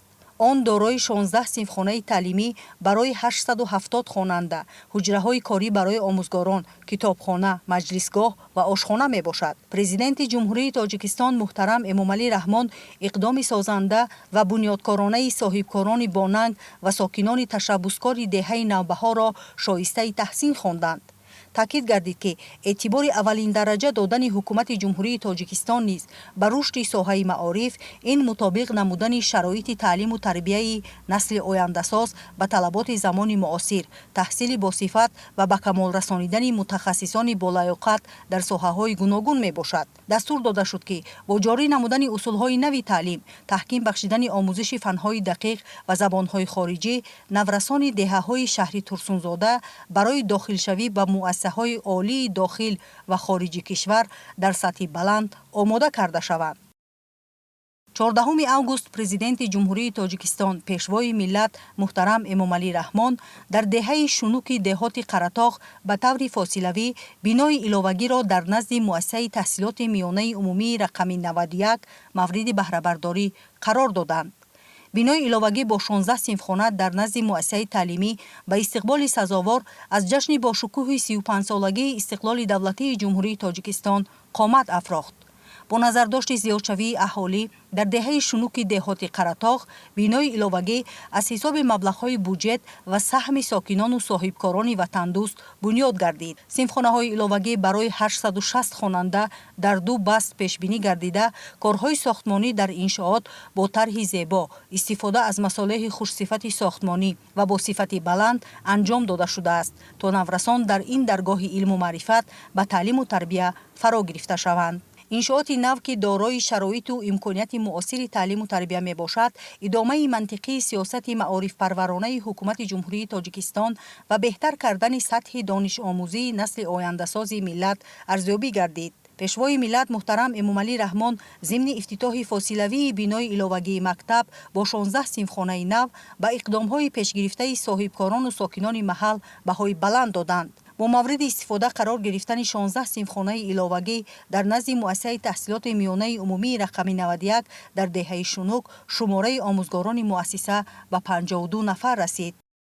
сафари кории президенти ҷумҳурии Тоҷикистон пешвои миллат муҳтарам Эмомалӣ Раҳмон ба шаҳри Турсунзода дар баробари дигар самтҳои ҳаёти иҷтимоиву иқтисодии шаҳр ба рушди соҳаи маориф такони ҷиддӣ бахшида, барои фароҳам овардани шароити мусоиди таълиму тарбия заминаҳои устувор гузошт. зимни ин сафар бо иштироки бевосита ва таваҷҷӯҳи хосаи сарвари давлат муҳтарам Эмомалӣ Раҳмон наздик ба 3 иншооти соҳаи маориф бо шароити муосир мавриди истифода қарор гирифт. дар миёни онҳо муассисаҳои таҳсилоти миёнаи умумии рақами 10, 4, 111, 70 ва 67 низ қарор дошта, бо ифтитоҳи онҳо барои садҳо хонандаи шаҳри Турсунзода имкони таҳсил дар шароити муносибу ҷавобгӯ ба талаботи замони муосир фароҳам гардид. пешвои миллат муҳтарам Эмомалӣ Раҳмон зимни ифтитоҳи фосилавии иншооти навбунёди соҳаи маориф ба сифати корҳои сохтмонӣ, сатҳи муҷаҳҳазгардонӣ ва шароити фароҳам омада барои хонандагону омӯзгорон таваҷҷӯҳ зоҳир намуданд. ин таваҷҷӯҳ баёнгари он аст ки соҳаи маориф дар сиёсати иҷтимоии ҳукумати кишвар мақоми хос дошта, фароҳам овардани шароити арзанда барои таълиму тарбияи насли наврас яке аз самтҳои муҳими сиёсати давлат ба ҳисоб меравад.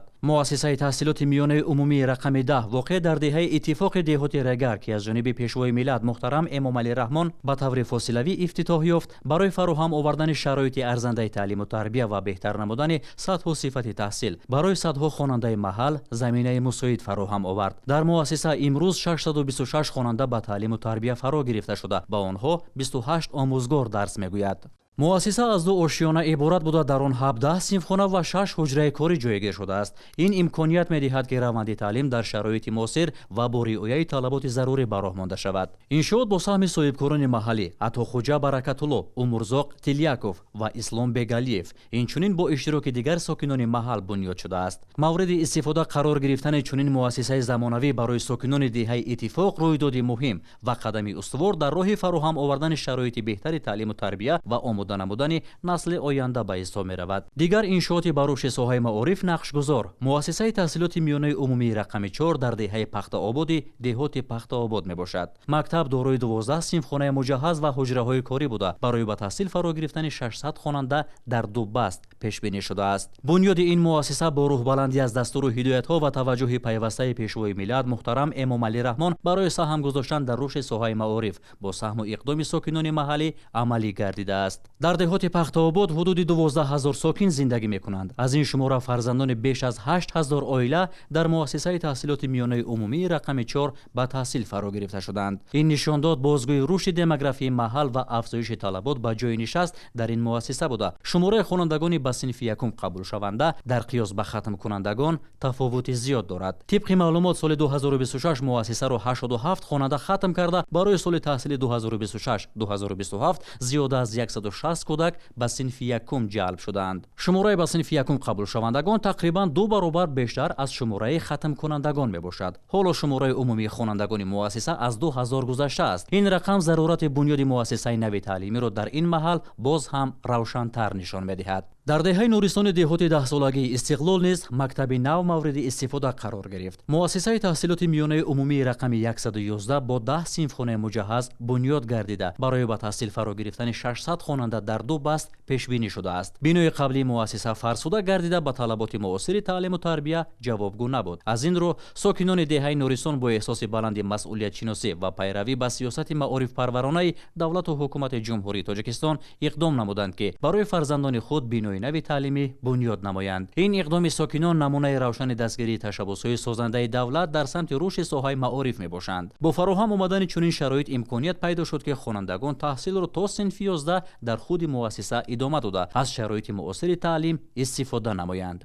مؤسسه تحصیلات میانه عمومی رقم 70 نیست که در دهه عابدین نعمانوی دهات جور رحمان جایگیر است. از جانب پیشوای ملت محترم امام علی رحمان به طور فاصلوی مورد استفاده قرار گرفت. مکتب دارای 12 صنفخانه مجهز بوده برای به تحصیل فرا گرفتن 580 خواننده در 2 بست پیش بینی شده است. در دهه حدود 1950 ساکن زندگی میکنند و شماره خوانندگان 406 نفر را تشکیل میدهد. بنای نوی تعلیمی برای چند سال آینده امکانیت فراهم میآورد که مشکل نارسایی جای نشست برطرف شده روند تعلیم و تربیت در شرایط مناسب و راه مانده شود. زیرا بنای قبلی مؤسسه هنوز سال 1938 ساخته شده بود و امکان در آن تحصیل نمودن خوانندگان تنها تا صنف 9 وجود داشت. بنابراین خوانندگان برای ادامه تحصیل در صنف‌های 10 و 11 به مؤسسه تحصیلات میانه عمومی رقم 8 واقع در دهه تویچی می رفتند. اکنون با بنیاد بنای نوی تعلیمی این مشکل از میان برداشته شده. برای ادامه تحصیل در خود محل زیست خوانندگان شرایط ضروری فراهم آورده شد. مؤسسه تحصیلات میانه عمومی رقم 67 واقع در دهه غرب دهات ریگر نیز در همین روز از جانب پرزیدنت جمهوری تاجیکستان پیشوای ملت محترم امام علی رحمان به طور فاصلوی مورد استفاده قرار گرفت. مؤسسه دارای 6 صنفخانه و دیگر انشاءات یاری رسان بوده. امکانی با تحصیل فرا گرفتن 400 خواننده را در 2 بست دارد. بنای نوی تعلیمی در پیروی به سیاست معارف پرورانه حکومت جمهوری تاجیکستان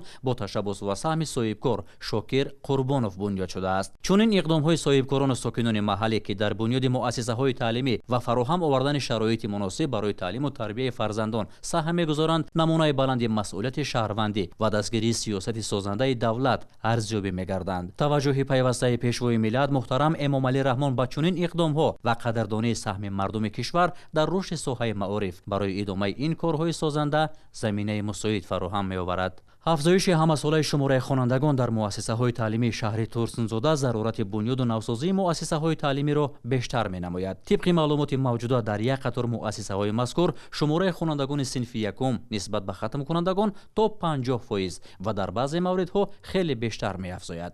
چون این تفاوت نشان می‌دهد که طلبات به جای نشست سال به سال بیشتر می‌گردد و بنیاد مؤسسه‌های نوی تعلیمی پیش از همه تدبیر دوربینانه برای آینده میباشد. خلاصه با افتتاح 5 مؤسسه تحصیلات میانه عمومی در شهر ترسنزاده برای به تحصیل فرا گرفتن 3000 خواننده در 2 بست شرایط ضروری فراهم آورده شد. در مجموع ضمن سفر کاری پیشوای ملت محترم امام علی رحمان در شهر ترسنزاده 2 مؤسسه نوی تعلیمی و 18 بنای تعلیمی ایلوگی افتتاح گردید. انشاءات افتتاح шуда дорои 398 синфхона буда, дар онҳо барои таҳсили 20712 хонанда дар ду баст шароит фароҳам оварда шудааст. дар 5 кӯдакистон ки дар ҳамин рӯз ифтитоҳ ёфт, барои ба таҳсилоти томактабӣ ҷалб шудани 1020 кӯдак шароит муҳайё гардид. аз ин рӯ ифтитоҳи муассисаҳои нави таълимӣ дар шаҳри Турсунзода на танҳо як рӯйдоди муҳим дар ҳаёти иҷтимоии шаҳр, балки қадами устувор дар роҳи татбиқи ҳадафҳои созандаи давлат дар самти рушди маориф ва тарбияи насли оянда соз мебошад. 14 август президенти ҷумҳурии Тоҷикистон пешвои миллат муҳтарам Эмомалӣ Раҳмон дар идомаи сафари корӣ дар шаҳри Турсунзода дар деҳаи намозкӯчарафи деҳоти Ҷура Раҳмонов бинои иловагии муассисаи таҳсилоти миёнаи умумии рақами 52-ро таърихи фосилавӣ мавриди баҳрабардорӣ қарор доданд. дар бинои иловагии ин муассисаи таълимӣ 390 хонанда метавонад дар ду баст соли нави таҳсилро оғоз намоянд. иншооти мазкур бо дастгирии мақомоти маҳаллӣ ва сокинону соҳибкорони меҳандӯст бунёд гардида, дар он 8 симхонаи таълимӣ ва 2 ҳуҷраи корӣ фароҳам оварда шудааст. зимни шиносоӣ бо шароити таълим дар муассиса, сарвари давлат муҳтарам Эмомалӣ Раҳмон таъкид доштанд, ки мо бояд насли наврасро дар рӯяи ифтихору созандагӣ тарбия намоем. корҳои сохтмонӣ дар бинои мактаб аз моҳи феврали соли 2026 оғоз ёфта, дар муҳлати кӯтоҳ бо сатҳу сифати баланд сохта шуд ва дар он ҷиҳати идомаи таҳсили хонандагон тамоми лавозимоти хониш фароҳам оварда шуд. ҳоло дар муассиса 20 омӯзгори соҳибтаҷриба бо кори доимӣ таъмин гардида, хонандагонро бо ахлоқи ҳамида тарбия менамоянд. иншооти тозабунёди соҳаи маориф дар арафаи ҷашни бузурги миллӣ 35-солагии истиқлоли давлатӣ тӯҳфаи арзанда барои хонандагон арзёбӣ гардид. 14 август президенти ҷумҳурии Тоҷикистон пешвои миллат муҳтарам Эмомалӣ Раҳмон дар доираи сафари корӣ дар шаҳри Турсунзода муассисаи таҳсилоти миёнаи умумии рақами 72-ро дар деҳаи ҳақиқати деҳоти Турсун-Туйчиев ба таври фосилавӣ ба истифода доданд. ин муассиса барои ба таълим фаро гирифтани 390 хонанда дар ду баст пешбинӣ шуда, дар он шароити мусоид ҷиҳати боз ҳам беҳтар ба роҳ мондани сифати таълим фароҳам оварда шудааст.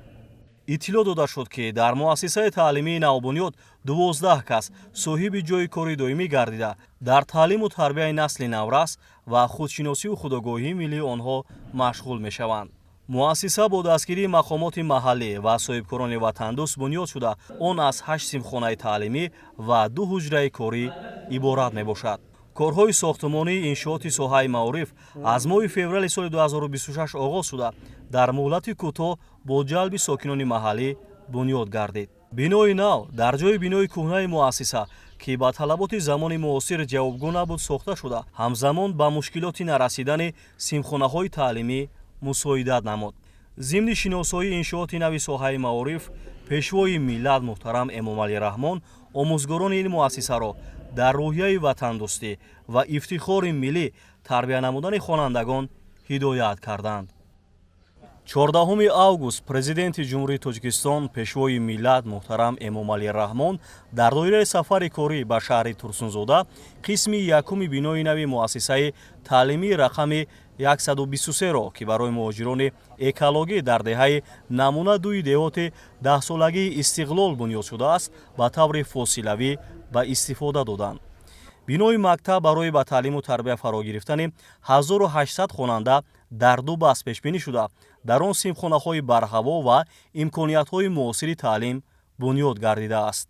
ин муассисаи навбунёд аз 3 қисмат иборат буда, ҳоло дар қисми дуюми он корҳои ороишӣ ва дар қисми сеюм корҳои сохтмонӣ аз ҷумла хизчинӣ бо сатҳу сифати баланд ҷараён дорад. қисми якуми бино аз 30 симхонаи таълимӣ ва 4 ҳуҷраи корӣ иборат мебошад. ҳоло дар ин ҷо 29 сокин бо ҷои кори доимӣ таъмин гардида, дар баланд бардоштани сифати таълим ва савияи дониши хонандагон ҳиссаи босазо мегузоранд. асосан ин муассисаи таълимӣ барои муҳоҷирони экологие, ки аз минтақаи зериобшавандаи нерӯгоҳи барқи оби Роғун ба ин ҷо кӯчонида шуданд, сохта шудааст. пас аз пурра ба истифода додани қисматҳои ин муассисаи таълимӣ, дар маҷмӯъ 3600 хонанда дар як баст бо шароити арзанда ба таълим фаро гирифта мешаванд.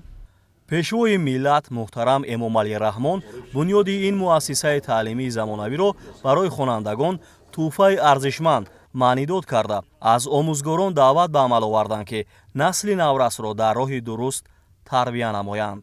14 август президенти ҷумҳурии Тоҷикистон пешвои миллат муҳтарам Эмомалӣ Раҳмон дар доираи сафари корӣ дар шаҳри Турсунзода бо лоиҳаи муассисаи таҳсилоти томактабӣ барои кӯдакони имконияташон маҳдуд ва ятимони кӯли парасту ки дар кӯчаи Парпи Тоҷиев бунёд мешавад шинос шуданд. кӯдакистон аз ҷониби соҳибкорони саховатпеша барои фарогирии 160 кӯдаки ятиму бепарастор ва дорои имконияташон маҳдуд сохта мешавад. бинои боғча аз 7 симхонаи замонавии таълимӣ аз ҷумла 9 ҳуҷраи хоб, ҳуҷраҳои ёрирасон ва дигар имкониятҳо барои бедор намудани завқи донишомӯзии кӯдакон иборат мебошад. ин муассисаи таълимии томактабӣ дар пайравӣ бо иқдомҳои наҷибу падаронаи пешвои миллат муҳтарам Эмомалӣ Раҳмон дар самти ғамхорӣ нисбати ятимону бепарасторон бунёд мешавад. ҳоло корҳо дар таҳкурсии бинои ин кӯдакистон бо ҷалби мутахассисони маҳаллӣ идома дорад. дар бинои кӯдакистон ҳуҷраҳои алоҳидаи махсус барои кӯдакони маъюб, дигар ҳуҷраҳои барҳаво барои хушҳолӣ ва ташаккули барвақтии кӯдакони ятиму бепарастор муҳайё карда мешавад. зимни шиносоӣ бо лоиҳаи боғча пешвои миллат муҳтарам Эмомалӣ Раҳмон ин иқдоми соҳибкоронро намунаи ибрату ҷавонмардӣ ва дӯст доштани ватану миллати худ маънидод карданд.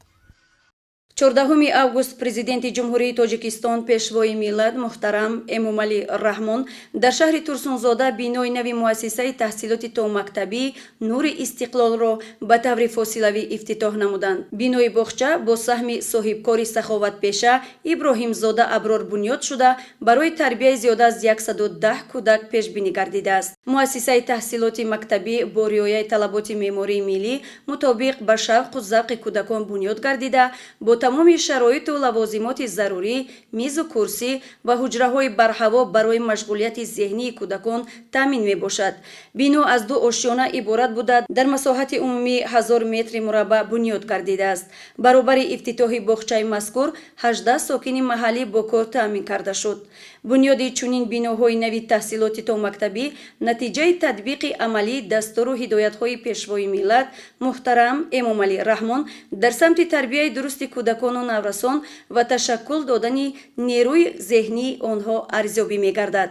зимни муаррифӣ ва суҳбат президенти ҷумҳурии Тоҷикистон муҳтарам Эмомалӣ Раҳмон ба масъулин дар робита ба таълиму тарбияи насли ояндасози кишвар дар рӯҳияи худшиносиву худогоҳии миллӣ ва дӯст доштани ватан ва соҳиб илму соҳиб маърифат гаштани онҳо дастуру тавсияҳо доданд. 14 август президенти ҷумҳурии Тоҷикистон пешвои миллат муҳтарам Эмомалӣ Раҳмон дар деҳаи нақшбандони деҳоти 10-солагии истиқлоли шаҳри Турсунзода бинои нави муассисаи таҳсилоти томактабии Марҷонаро ба таври фосилавӣ ифтитоҳ намуданд. корҳои сохтмонӣ дар бинои навбунёди таҳсилоти томактабӣ моҳи июни соли 2022 оғоз гардида бо саҳми соҳибкори саховатпеша ва ватандӯст Буронзода Алишер бунёд карда шуд. ин муассисаи томактабӣ барои ба тарбия фаро гирифтани зиёда аз 200 кӯдак пешбинӣ гардидааст. муассисаи таҳсилоти томактабӣ бо риояи талаботи меъмории миллӣ мутобиқ ба шавқу завқи кӯдакон бунёд гардида бо шароиту лавозимоти зарурӣ муҷаҳҳаз мебошад. бино дорои 14 ҳуҷраи барҳаво барои машғулияти зеҳнии кӯдакон аст.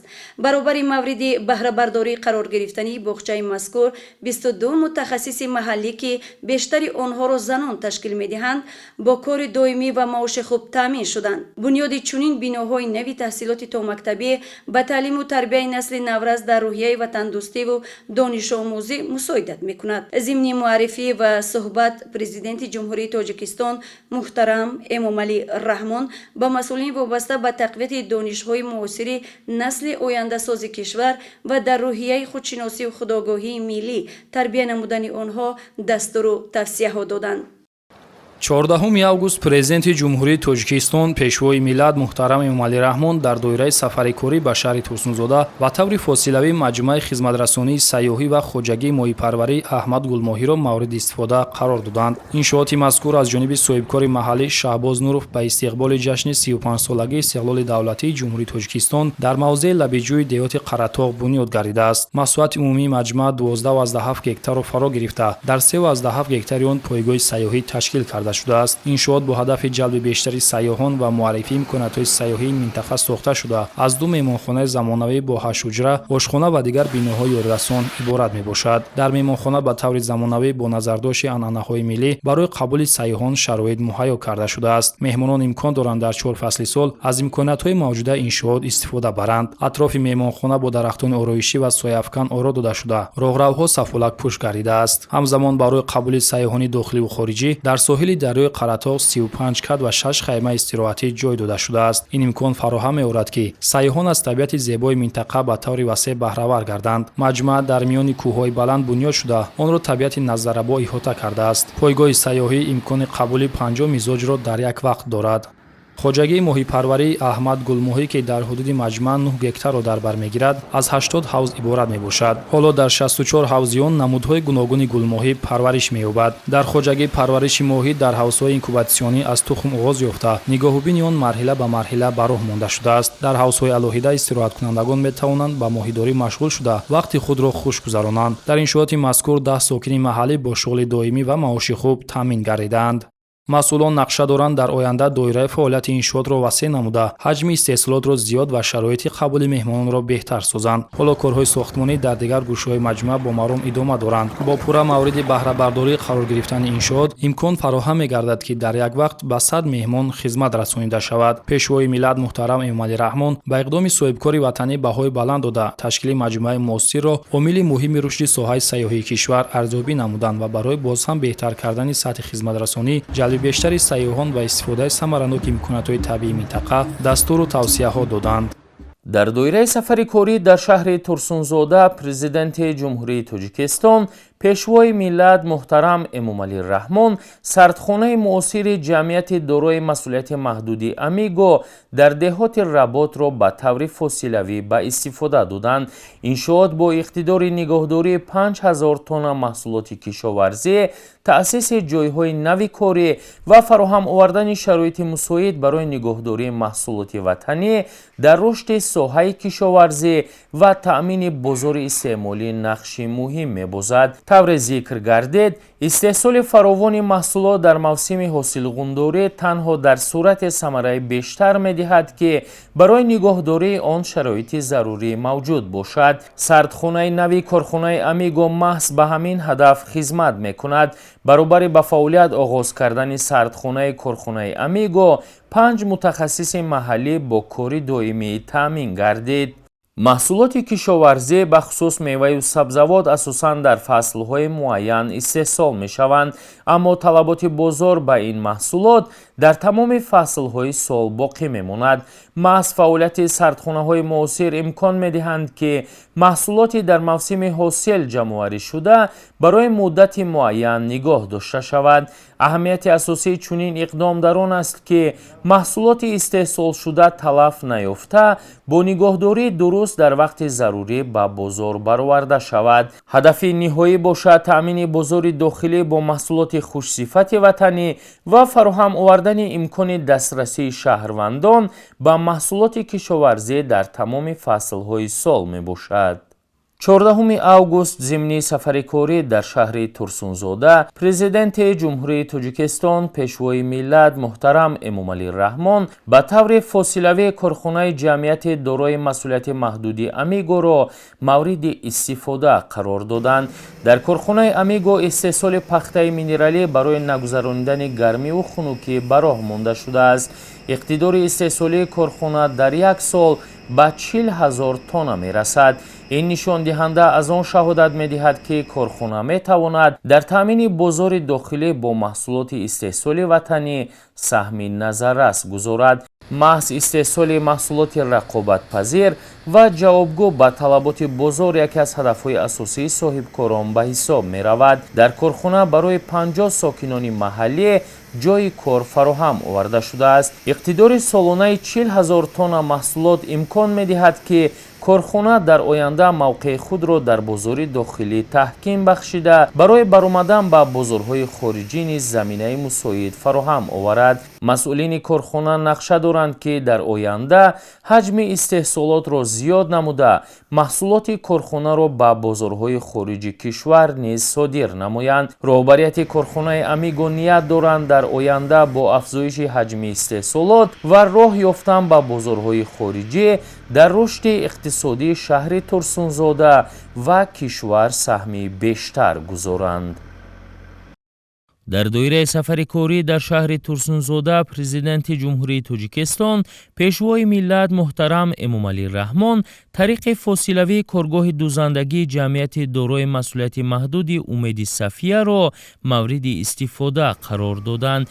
کارخانه نو تأسیس با استفاده از تکنولوژی معاصر دوزندگی به استحصال 10 نمود لباس مکتبی مشغول بوده برای 30 کس جای نوی کاری فراهم آورده است. اینجا برای زنان و بانوان نه تنها جای کار بلکه امکان سهم گذاشتن در پیشرفت استحصالات وطنی فراهم شده است. کارگاه دوزندگی امید صفیه در کوچه فاتح نیازی شهر ترسونزاده جایگیر است. کارخانه از جانب صاحبکار وطن دوست امید عبدالله و بنیاد گردیده است. اقتدار کارخانه در یک سال به 101,000 مجموع لباس مکتبی می رسد و برای قانع نمودن طلبات بازار داخلی و تامین خوانندگان با سر و لباس خوش صفت وطنی زمینه خوب فراهم می آورد. امروز در این کارگاه زنان و بانوان با استفاده از تکنیک و تکنولوژی های معاصر صاحب درآمد می شوند و در استحصال محصولات وطنی سهم خود را می گذارند. برای آنها هر یک روز کاری قدم به سوی زندگی بهتر و آینده استوار است.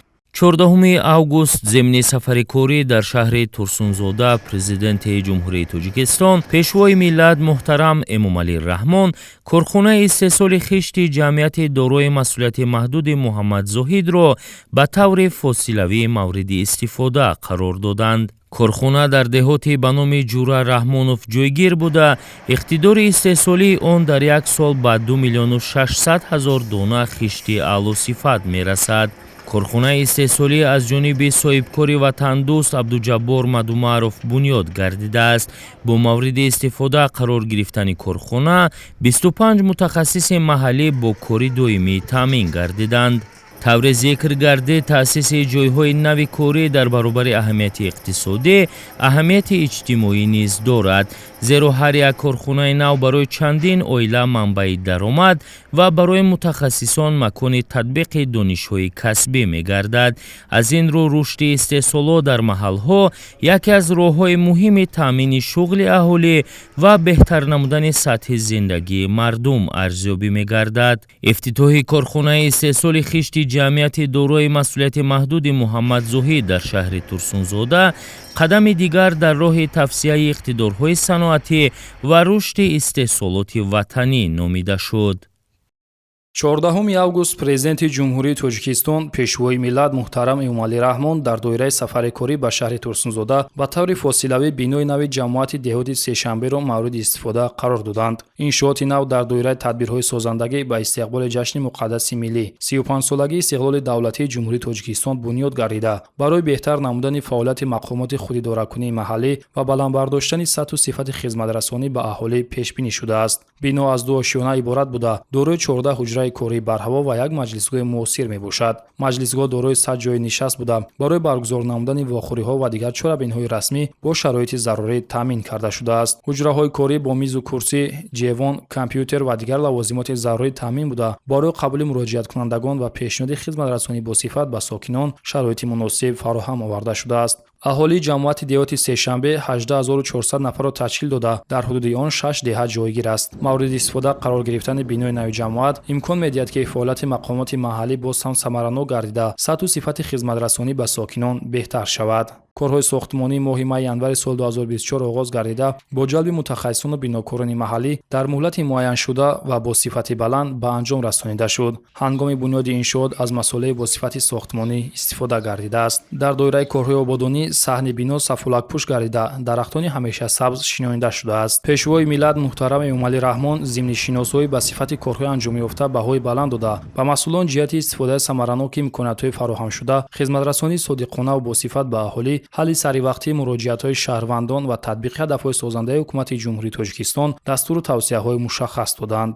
президенти ҷумҳурии Тоҷикистон пешвои миллат муҳтарам Эмомалӣ Раҳмон дар доираи сафари корӣ ба шаҳри Турсунзода ба таври фосилавӣ муассисаи таҳсилоти миёнаи умумии рақами 48 шаҳри Турсунзодаро, ки дар деҳаи Исмоили Сомонии деҳоти 10-солагии Истиқлол ҷойгир аст, пас аз таъмиру навсозӣ мавриди истифода қарор доданд.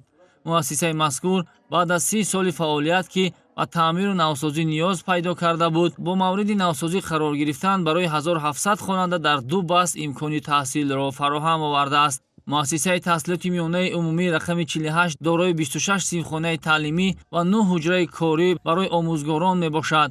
дар баробари ин, дар муассиса ошхона, 2 толори варзишӣ ва майдони футболи замонавӣ бунёд гардидааст. дар мактаб 69 сокин бо ҷои кори доимӣ таъмин гардиданд, ки аз ин шумора 58 нафараш омӯзгор мебошад.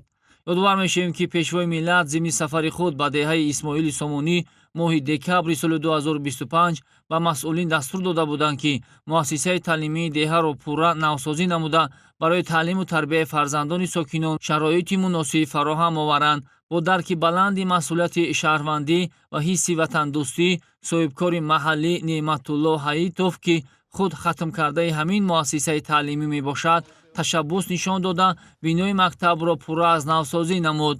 ҳамзамон муассиса бо таҷҳизотҳои муосири таълимӣ ва воситаҳои зарурии фаннӣ таъмин гардида бо системаи ягонаи гармидиҳӣ низ муҷаҳҳаз мебошад. бинои муассиса бо тарҳи зебои меъморӣ ва шароити замонавӣ аз нав сохта шуда барои таълиму тарбияи насли наврас муҳити мусоиди таълимӣ фароҳам омадааст. сифати корҳои сохтмонӣ дар сатҳи баланд анҷом ёфта, синфхонаҳо бо таҷҳизотҳои зарурии таълимӣ ва воситаҳои аёнӣ таъмин гардид. солҳои пеш дар ин даргоҳ тақрибан 650 хонанда ба таҳсил фаро гирифта мешуд. баъди навсозӣ муассиса имкон дорад 1700 хонандаро дар 2 баст ба таҳсил фаро бигирад. таъмиру таҷдид ва навсозии пурраи муассиса барои кӯдакону наврасони деҳаи Исмоили Сомонӣ имкониятҳои нав фароҳам оварда, имкон медиҳад, ки онҳо дар шароити беҳтару замонавӣ ба таълиму тарбия фаро гирифта шаванд. синфхонаҳои барҳаво, таҷҳизотҳои муосири таълимӣ, толорҳои варзишӣ, майдонҳои футбол ва дигар шароити фароҳам гардида ба рушди ҳамаҷонибаи хонандагон мусоидат хоҳад кард. соҳибкори маҳаллӣ Неъматулло Ҳаитов ният дорад минбаъд низ дар рушди муассиса сам гузошта бо ҷалби омӯзгорони соҳибтаҷриба ва соҳибтахассус барои тарбияи хонандагони болаёқат заминаи мусоид фароҳам оварад. яке аз иқдомҳои муҳим дар доираи навсозии муассиса бунёди 12 манзили истиқоматӣ барои омӯзгорони ҷавон мебошад. фароҳам овардани чунин шароит имкон медиҳад, ки омӯзгорони соҳибтахассус аз дигар шаҳру деҳоти дурдаст низ барои кор ба муассиса ҷалб гардида дар ин манзилҳо истиқомат намоянд. ин иқдом дар таъмини муассиса ба кадрҳои баландихтисос ва баландбардоштани сифати таълим аҳамияти муҳим дорад. аз навсозии муассисаи таҳсилоти миёнаи умумии рақами 48 аз ҷониби сарвари давлат муҳтарам Эмомалӣ Раҳмон намунаи возеҳи дастгирии соҳаи маориф, эҳтиром ба омӯзгор ва ғамхорӣ нисбат ба насли наврас арзёбӣ гардид. ба андешаи пешвои миллат, чунин иқдомҳои созанда барои баландбардоштани сатҳу сифати таълим, фароҳам овардани шароити арзандаи таҳсил ва омода намудани насли донишманду ватандӯст заминаи устувор мегузоранд. аз ин хотир муҳтарам Эмомалӣ Раҳмон ва соҳибкори ҳимматбаланд арзи сипос намуданд. дар доираи сафари корӣ дар шаҳри Турсунзода, президенти ҷумҳурии Тоҷикистон пешвои миллат муҳтарам Эмомалӣ Раҳмон ба таври фосилавӣ бинои нави маркази ҷавонон ва мактаби варзишӣ дар кӯчаи Фотеҳ Ниёзиро мавриди баҳрабардорӣ қарор доданд. ифтитоҳи маркази ҷавонон, мактаби варзишӣ ва толори замонавии варзишӣ дар шаҳри Турсунзода барои насли ояндасози кишвар тӯҳфаи хубест дар ҷашни 35-солагии истиқлоли давлатӣ. иншоот аз 3 ошёна иборат буда, дорои 20 ҳуҷраи корӣ ва 6 толори варзишӣ мебошад. бинои мазкур бо дастгирии мақомоти иҷроии ҳокимияти давлатии шаҳри Турсунзода бунёд гардидааст. Дар мактаби варзишии шаҳри Турсунзода 30 мураббӣ фаъолият карда ва зиёда аз 800 варзишгар аз рӯи 12 намуди варзиш тамрин медиҳанд. ҳамчунин дар бинои нав барои рушду равнақ додани дониши ҷавонони соҳибҳунар маҳфилҳои гуногуни забономӯзӣ ва пайравони пешвои миллат таъсис ёфта барои такмил додани донишу маҳорати ҷавонони соҳибзавқ шароити созгор фароҳам оварда шудааст. умед аст ки марказ дар оянда дар тарбияи кадрҳои баландихтисосу ватандӯст хизмати арзанда хоҳад кард. дар доираи сафари корӣ дар шаҳри Турсунзода президенти ҷумҳурии Тоҷикистон пешвои миллат муҳтарам Эмомалӣ Раҳмон ба таври фосилавӣ қасри фарҳанг, майдони парчами давлатӣ ва боғи фарҳангиву фароғатиро дар деҳоти 10-солагии истиқлолият ифтитоҳ намуданд. ин иншоот аз тарафи соҳибкори маҳаллӣ Неъматулло Ҳаитов дар муҳлати кӯтоҳ бунёд гардида барои истифода ба сокинони деҳа пешниҳод карда шуд. иқдоми мазкур намунаи равшани саҳми соҳибкорони маҳаллӣ дар ободонию созандагӣ ва рушди инфрасохтори иҷтимоии маҳал маънидод гардид.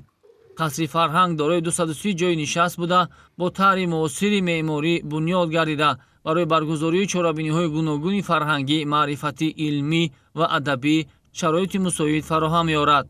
акнун сокинони деҳа метавонанд чорабиниҳои фарҳангии худро дар ин макон баргузор намуда ба ин васила ҷаҳонбиниву маърифатии аҳли ҷомеаро боз ҳам васеъ намоянд. бо бунёди иншооти мазкур як гӯшаи деҳот зебо ва дилкаш гардида ва макони баргузории чорабиниҳои гуногуни ҷамъиятӣ ва фарҳангӣ табдил ёфтааст. дар саҳни қасри фарҳанг майдони парчами давлатӣ ва боғи фарҳангиву фароғатӣ низ бунёд шудааст. парчами давлатии ҷумҳурии Тоҷикистон дар баландии 35 метр насб гардида атрофи он бо гулу буттаҳо ва дарахтони ороишӣ зебу зиннат дода шудааст. боғи фарҳангиву фароғатӣ бошад бо тарҳи зебо ва муҳити дилнишин бунёд гардида дар он беш аз 400 бех дарахтони гуногуни сояфкан ва гулҳои ороишӣ шинонида шудааст. сабзкорӣ ва ободонии муҳити атроф ба деҳа ҳусни тоза замъ намуда ин мавзеъро ба яке аз гӯшаҳои хушманзараи он табдил додааст. иншооти дигари соҳаи маориф муассисаи томактабии хусусии Aidit Kids International низ аз ҷониби президенти ҷумҳурии Тоҷикистон пешвои миллат муҳтарам Эмомалӣ Раҳмон ба таври фосилавӣ ифтитоҳ карда шуд. кӯдакистон дар маҳаллаи дуюми шаҳри Турсунзода сохта шуда шароити фароҳам гардида дар он ба талаботи муосир ҷавобгӯ мебошад. иншоот дар пайравӣ аз сиёсати маорифпарваронаи пешвои миллат муҳтарам Эмомалӣ Раҳмон ва бо саҳми соҳибкор Пайрав Раҳматуллоев бунёд гардида барои фаро гирифтани 200 кӯдак ба таҳсилоти томактабӣ пешбинӣ шудааст. дар 12 синфхонаи кӯдакистон тамоми лавозимоти зарурӣ муҳайё гардида шароити мусоид барои таълиму тарбия ва рушди зеҳнии кӯдакон фароҳам оварда шудааст. кӯдакистон ҳамчунин дорои ҳуҷраҳои хоб барои 200 кӯдак, ошхона, толори варзишӣ ва дигар иншооти ёрирасон мебошад. дар ин муассиса дар маҷмӯъ 30 кас бо ҷойи кор таъмин гардидаанд ки 23 нафари онҳоро парасторон ташкил медиҳанд. иншоот дар заминаи дастури пешвои миллат муҳтарам Эмомалӣ Раҳмон вобаста ба бунёди кӯдакистон дар ҳар як маҳаллаи дорои 100 хоҷагӣ сохта шудааст. дар ҳар як кӯдакистон шароит мутобиқ ба завқи дӯстрӯякон фароҳам оварда шудааст. истифода аз ин имконот тавони ташаккули зеҳну тафаккури ҳар кӯдакро дорад. пешвои миллат муҳтарам Эмомалӣ Раҳмон ба соҳибкороне ки дар рушди соҳаи маориф ва фароҳам овардани шароити муносиб барои насли оянда саҳм гузоштаанд изҳори сипос намуда чунин иқдомҳоро намунаи шоистаи ватандӯстӣ ва дӯст доштани ватан арзёбӣ карданд. дар доираи сафари корӣ дар шаҳри Турсунзода президенти ҷумҳурии Тоҷикистон пешвои миллат муҳтарам Эмомалӣ Раҳмон муассисаи томактабии хусусии Афсонаро ба таври фосилавӣ мавриди истифода қарор доданд. кӯдакистон дар деҳаи Батоши деҳоти Қаратоғ аз ҷониби соҳибкор Беҳрӯз Шарифзода бунёд гардида дорои тарҳу намои муосир мебошад. корҳои сохтмонии ин муассиса моҳи октябри соли 2025 оғоз гардида иншоот дар муҳлати муайян ва бо риояи меъёрҳои муқаррар гардида бунёд карда шудааст. муассисаи томактабии хусусии Афсона аз 8 синфхона, 6 ҳуҷраи хобу истироҳат, 3 ҳуҷраи корӣ, маҷлисгоҳ, ошхона ва толори варзишии муҷаҳҳаз иборат мебошад. иншоот дорои шароити муосир буда барои фаро гирифтани 200 кӯдак бо таҳсилоти томактабӣ пешбинӣ шудааст. дар муассиса 18 мураббияи соҳибтахассус ба кор ҷалб гардидаанд ки бо истифода аз шароиту имкониятҳои фароҳам гардида метавонанд дар тарбияи насли ояндаи миллат саҳми арзанда гузоранд. ҳамчунин пешвои миллат муҳтарам Эмомалӣ Раҳмон муассисаи томактаби хусусии Доноякро ки дар маҳаллаи сеюми шаҳри Турсунзода сохта шудааст, ба таври фосилавӣ ифтитоҳ намуданд. иншоот дар дораи таваҷҷуҳи пайвастаи пешвои миллат ба рушди соҳаи маориф ва фароҳам овардани шароити муносиб барои таҳсилоти томактабии кӯдакон аз ҷониби соҳибкор Атохоҷа Лутфулло бунёд ёфтааст. Кӯдакистон бо тарҳи зебо ва шароити муосир сохта шуда 4 синфхонаи муҷаҳҳаз имкони ба таҳсил фаро гирифтани 120 кӯдакро дорад. муассиса ҳамчунин дорои ҳуҷраҳои барҳавои хоб, ошхона, ҳуҷраи корӣ ва дигар иншооти ёрирасон мебошад. дар Кӯдакистон 10 сокини маҳаллӣ ба кор ҷалб гардидаанд. 14 август президенти ҷумҳурии Тоҷикистон пешвои миллат муҳтарам Эмомалӣ Раҳмон дар шаҳри Турсунзода дар хоҷагии деҳқонии боғи Сомон бо рафти ҷамъоварии ҳосили ангур шинос шуданд. ҳоло дар хоҷагӣ майдони умумии тогзори ҳосилдиҳанда наздики 500 гектар буда ҷамъоварӣ ва пешниҳоди маҳсулот ба бозорҳои дохил ва хориҷи кишвар ҷараён дорад. дар хоҷагии деҳқонии боғи Сомон 10 нави ангур аз ҷумла ҳусайнии сафед, сиёҳ, шоҳона, президент ва ғайра парвариш меёбад. шумораи саҳмдорони хоҷагии деҳқонии боғи Сомон зиёда аз 1100 кас буда дар давраи ҷамъоварии ҳосил то 4000 сокин ба кори мавсимӣ даъват мешаванд.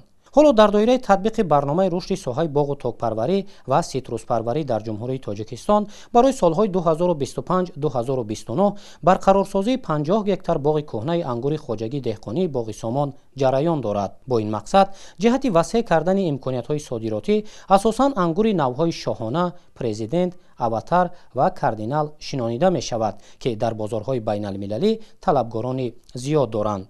пешвои миллат муҳтарам Эмомалӣ Раҳмон таваҷҷуҳи хоҷагидоронро ба истифодаи пурраи имкониятҳои мавҷуда, риояи нозукиҳои парвариш, ҷамъоварии саривақтии ҳосил ва афзунсозии имкониятҳои содиротӣ ҷалб карданд. дар солҳои истиқлоли давлатӣ бо дастгирию таваҷҷуҳ ва роҳнамоиҳои роҳбари давлат муҳтарам Эмомалӣ Раҳмон дар шаҳри Турсунзода дар майдони 2730 гектар тогзори нав бунёд гардидааст ки дар онҳо асосан навъҳои содиротӣ парвариш меёбанд.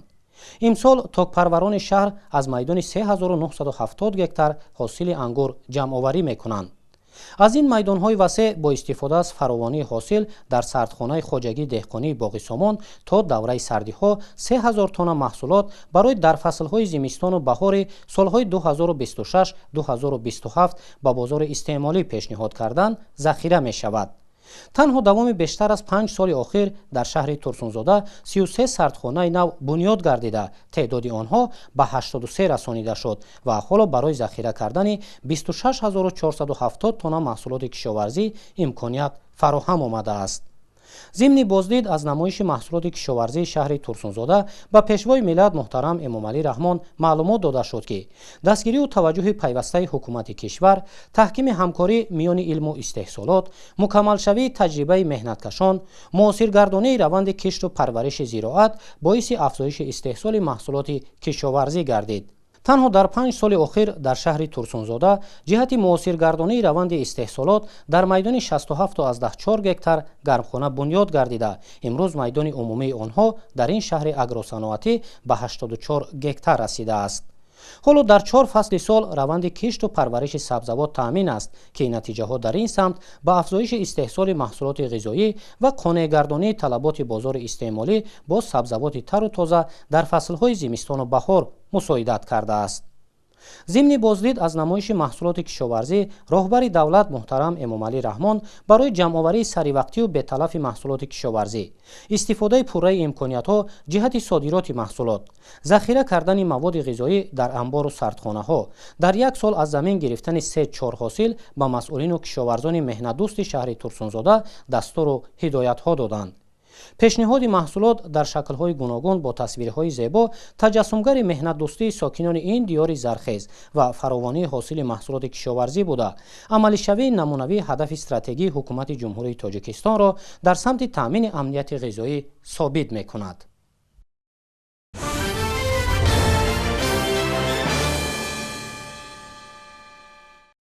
интиҳои ҳафтаи сипаришаванда раиси маҷлиси миллии маҷлиси олии ҷумҳурии тоҷикистон раиси шаҳри душанбе муҳтарам рустами эмомалӣ бо раиси шаҳри шерози ҷумҳурии исломии эрон ҷаноби муҳаммад ҳасан асадӣ ки бо сафари расмӣ ба тоҷикистон ташриф оварданд мулоқот намуданд. Дар оғоз муҳтарам рустами эмомалӣ ташрифи нахустини меҳмон ва ҳайати ҳамроҳонро ба ҷумҳурии тоҷикистон шаҳри зебои душанбе самимона хайрмақдам гуфта қайд намуданд ки ин сафар қадами муҳим ва муассир дар самтҳои гуногун хоҳад буд. дар доираи мулоқот ҷонибҳо густариши ҳамкорӣ дар бахшҳои иқтисодӣ, саноат, технологияҳои рақамӣ, маориф ва фарҳангро мавриди баррасӣ қарор доданд. ҷонибҳо ҳамчунин дар сатҳи баланд таҷлил намудани 35-умин солгарди истиқрори робитаҳои бародаршаҳрӣ дар соли 2027, ташкили рӯзҳои фарҳангии шаҳри Душанбе дар шаҳри Шероз ва рӯзҳои фарҳангии шаҳри Шероз дар шаҳри Душанберо бо мақсад мувофиқ арзёбӣ намуданд. Дар мулоқот ҳамчунин доир ба дигар масъалаҳои барои ҳарду ҷониб судманд табодули афкор сурат гирифт. 14 август раиси маҷлиси миллии маҷлиси олии ҷумҳурии тоҷикистон раиси шаҳри Душанбе муҳтарам Рустами Эмомалӣ дар боғи фарҳангу фароғатӣ ба номи Абулқосими Фирдавсӣ бо намунаҳои гуногуни маҳсулоти кишоварзӣ, саноатӣ, ҳунарҳои мардумӣ ва таомҳои миллӣ дар намоишгоҳи сокинони шаҳру ноҳияҳои вилояти Суғд иштирок намуданд. 14 август раиси маҷлиси миллии маҷлиси олии ҷумҳурии тоҷикистон раиси шаҳри Душанбе муҳтарам Рустами Эмомалӣ ба боғи фарҳангию фароғатии Абулқосим Фирдавсӣ ташриф оварда аз намоишгоҳи маҳсулоти кишоварзӣ ва ҳунарҳои мардумии вилояти Суғд боздид намуданд. дар намоишфурӯш навъҳои гуногуни меваю сабзавот, полезиҳо, маҳсулоти боғдорӣ, маводи ғизоии коркардшуда ва дигар молҳои ватанӣ пешниҳод гардид. ҳамчунин корхонаҳои саноатӣ ва коргоҳҳои шаҳру ноҳияҳои вилоят маҳсули фаъолияти худро ба намоиш гузоштанд. раиси шаҳри Душанбе муҳтарам Рустами Эмомалӣ зимни боздид ба сифати маводи пешниҳодшуда ва иқтидори истеҳсолии шаҳру ноҳияҳои вилояти Суғд шинос шуда, истифодаи самараноки имкониятҳои мавҷударо муҳим арзёбӣ намуданд. дар бахши ҳунарҳои мардумӣ маҳсули дастранҷи ҳунармандони Суғд аз ҷумла намунаҳои гуногуни маҳсулоти дастӣ ва ашёи дорои хусусияти миллӣ муаррифӣ гардид. ин дастранҷҳо аз маҳорати баланди устоҳо ва идомаи суннатҳои миллии ҳунармандӣ дарак медиҳанд. вилояти Суғд дорои иқтидори бузурги кишоварзӣ буда, дар парвариши меваю сабзавот, полезиҳо, маҳсулоти боғдорӣ ва дигар навъҳои маҳсулоти кишоварзӣ саҳми назаррас дорад. коркарди ашёи хом ва ба роҳ мондани истеҳсоли маҳсулоти ниҳоӣ аз самтҳои муҳими рушди иқтисодии вилоят ба ҳисоб меравад. раиси шаҳри Душанбе муҳтарам Рустами Эмомалӣ зимни шиносоӣ бо дастовардҳои кишоварзӣ, масъалаҳои баланд бардоштани сифати маводи пешниҳодшаванда, рушди коркарди ашёи хом ва афзоиши ҳаҷми маҳсулоти рақобатпазири ватаниро муҳим арзёбӣ намуданд. баргузории чунин намоишфурӯшҳо дар пойтахт барои муаррифии дастовардҳои минтақаҳои мамлакат, таҳкими робитаи кишоварзону соҳибкорон бо харидорон ва пешниҳоди молҳои ватанӣ ба сокинони шаҳри Душанбе шароити мусоид фароҳам меорад. дар баробари маводи кишоварзӣ маҳсули ҳунармандони шаҳру ноҳияҳои вилояти Суғд низ ба сокинону меҳмонони пойтахт пешниҳод гардид. намунаҳои ҳунарҳои мардумӣ таҷассумгари суннатҳои миллӣ ва маҳорати баланди устоҳои минтақа мебошанд. муҳтарам Рустами Эмомалӣ рушди ҳунарҳои мардумӣ, дастгирии ҳунармандон ва васеъ намудани имкониятҳои пешниҳоди маҳсули миллиро муҳим арзёбӣ карданд.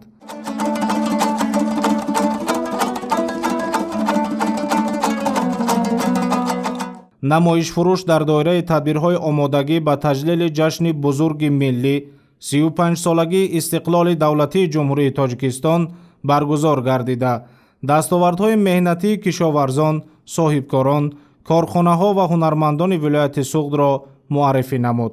раиси шаҳри Душанбе муҳтарам Рустами Эмомалӣ масъалаҳои дастгирии истеҳсолгарони ватанӣ, рушди соҳибкорӣ, баланд бардоштани сифати молҳо ва истифодаи самараноки иқтидорҳои мавҷударо таъкид намуданд. дар идомаи боздид муҳтарам Рустами Эмомалӣ бо дигар намунаҳои ба намоиш гузошташуда шинос шуда, ба ташаббусҳои истеҳсоливу соҳибкорӣ баҳои мусбат доданд. раиси шаҳри Душанбе муҳтарам Рустами Эмомалӣ баъд аз боздид аз намоишгоҳи маҳсулоти кишоварзӣ ва ҳунарҳои мардумии вилояти Суғд суханронӣ намуда ба рушди соҳаи кишоварзӣ, афзоиши истеҳсолот ва таъмини бозори дохилӣ бо маҳсулоти хушсифат ва аз ҷиҳати экологӣ тоза таваҷҷӯҳ зоҳир намуданд. таъкид гардид ки дар баробари таъмини бозори дохилӣ бо маҳсулоти кишоварзии ватанӣ, истифодаи имкониятҳои мавҷуда барои афзоиши иқтидори содиротӣ ва ба бозори хориҷӣ баровардани маҳсулоти рақобатпазири кишвар зарур мебошад. дар 6 моҳи соли 2026 дар вилояти Суғд рушди соҳаҳои саноату кишоварзӣ таъмин гардида, ҳаҷми истеҳсоли маҳсулоти саноатӣ ба 20.5 миллиард сомонӣ расонида шуд, ки нисбат ба ҳамин давраи соли гузашта 11.2% зиёд мебошад.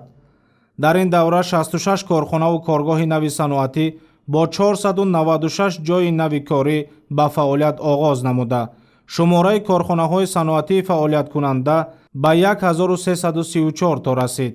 дар соҳаи кишоварзӣ ба маблағи 7.3 миллиард сомонӣ маҳсулот истеҳсол гардида, ҳаҷми истеҳсоли сабзавот 118 000 тонна, картошка 62.7 000 тонна ва мева 77.8 000 тоннаро ташкил дод.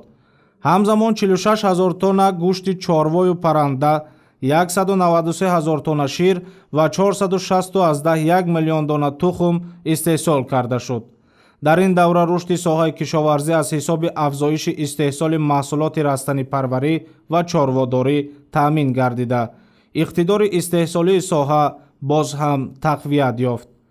бо мақсади таъмини бозори истеъмолии пойтахт бо маҳсулоти кишоварзии ватанӣ ва фароҳам овардани шароити мусоид барои дастрасии аҳолӣ ба маҳсулоти хушсифат, дар намоишфурӯш аз вилояти Суғд зиёда аз 2000 тонна маҳсулоти кишоварзӣ пешниҳод гардид. аз ҷумла 20 тонна гӯшти гов ва 4 тонна гӯшти гӯсфанд бо нархҳои то 20% пасттар аз нархҳои бозор ба фурӯш бароварда шуд. дар баробари ин пешниҳоди маҳсулоти гуногуни кишоварзӣ дар чунин чорабиниҳо барои муаррифии имкониятҳои истеҳсолии вилоят, дастгирии истеҳсолкунандагони ватанӣ ва таъмини аҳолии пойтахт бо маҳсулоти тару тоза ва босифат замина фароҳам меорад. шоми 15 август майдони истиқлоли шаҳри Душанбе мизбони барномаи бошукӯҳи консертии устодони санъат ва санъаткорони ҷавони вилояти Суғд гардид. дар ин маҳфили фарҳангӣ сокинону меҳмонони пойтахт ҳузур пайдо намуда, аз барномаи рангини ҳунарӣ баҳравар шуданд. барномаи консертӣ бо иштироки ҳунармандони шинохта ва ҷавонони соҳибистеъдоди вилояти Суғд баргузор шуд. дар саҳна намунаҳои гуногуни санъати мусиқӣ, суруд, рақси миллӣ ва эҷодиёти мардумӣ пешниҳод гардиданд. ҳунармандони суғдӣ бо маҳорати баланди касбӣ ва барномаи рангину пурмуҳтаво ҳунарнамоӣ намуда, фарҳанги ғанӣ ва суннатҳои дерина ва санъати муосири мардуми ин минтақаи кишварро муаррифӣ карданд.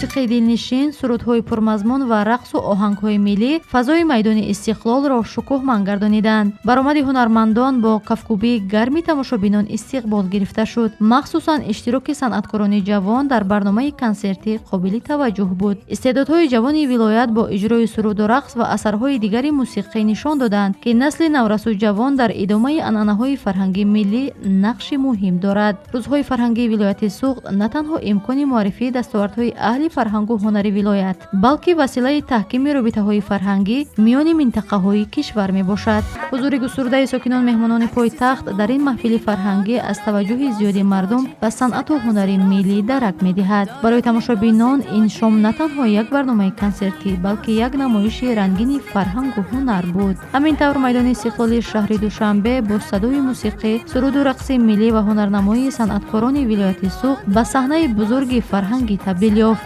рӯзҳои фарҳангии вилояти Суғд идомаи сиёсати фарҳангпарваронаи мамлакат дар самти ҳифзу рушди арзишҳои миллӣ ва муаррифии дастовардҳои фарҳангии минтақаҳои кишвар дар пойтахти кишвар шаҳри Душанбе мебошад.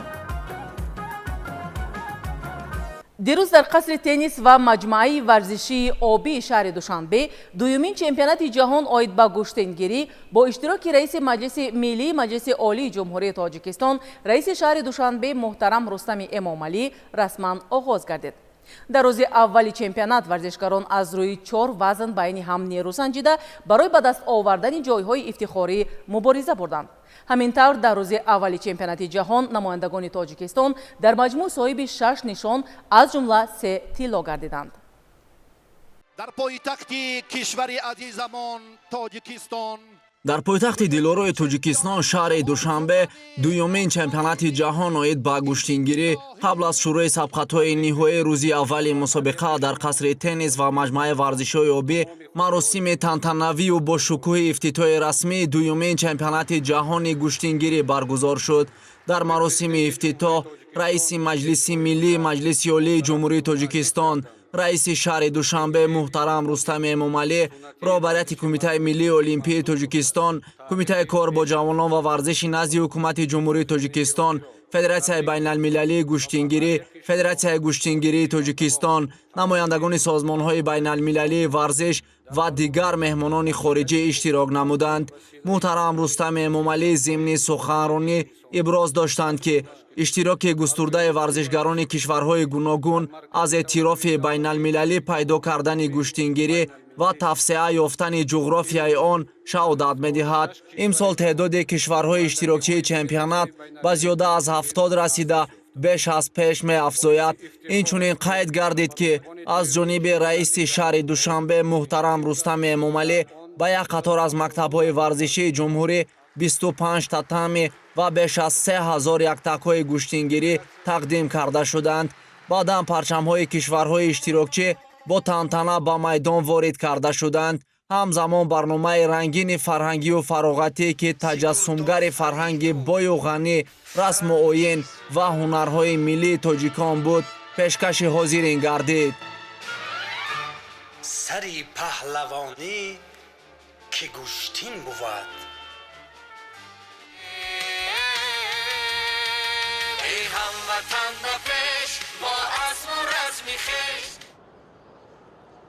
дар рӯзи аввали рақобатҳои дуюмин чемпионати ҷаҳон оид ба гӯштингирӣ варзишгарон дар 4 вазн ҳунарнамоӣ карданд. дар вазнҳои то 65, 71 ва 78 килограмм миёни мардон ва то 57 килограмм миёни бонувон Тоҷикистонро дар вазни то 65 кило Ёсин Бобокалонов, Муҳаммад Салимов ва Мустафои Абдулфайз намояндагӣ карданд. дар вазни то 71 кило бошад Муҳаммад Исо Раҷабов, Умар Шеров ва Абдуллои Ориф ба майдон баромаданд. дар вазни то 78 кило Муҳаммад Шариф Наҷмиддинов, Қоим Шукронов ва Мирзо Ҷамил Рамазонов, миёни бонувон дар вазни то 57 кило Шоида Қаландарова, Ҷонона Назарова ва Фотима Исанбоева шарафи Тоҷикистонро ҳимоя карданд. дар натиҷаи рақобатҳои марҳилаи муқаддамоти беҳтарин паҳлавонон ба даври ниҳоии дуюмин чемпионати ҷаҳон оид ба гӯштингирӣ роҳ ёфтанд. дар рақобати ниҳоии вазни то 65 килограмм паҳлавони ҷавони тоҷик Муҳаммад Салимов бо намояндаи Федератсияи Русия Султан Пилиев хувозмоӣ кард. дар ин нерӯсанҷии сахту сангин Муҳаммад Салимов бо имтиёзи бадан бар ҳарифаш пирӯз шуда унвони қаҳрамонии ҷаҳонро ба даст овард. Султон Пилиев соҳиби нишони нуқра гардид.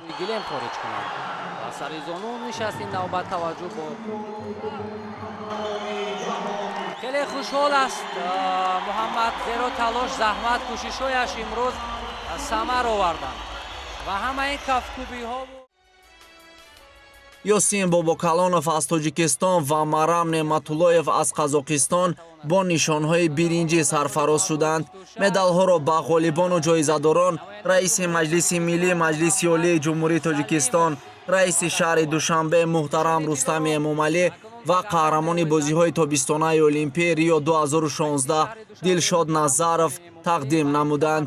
ҳамчунин ба Муҳаммад Салимов ҳамчун ғолиби мусобиқа камарбанди қаҳрамонӣ супурда шуд. дар баробари медалҳо ғолибону ҷоизадорон бо мукофотпулӣ қадрдонӣ гардиданд.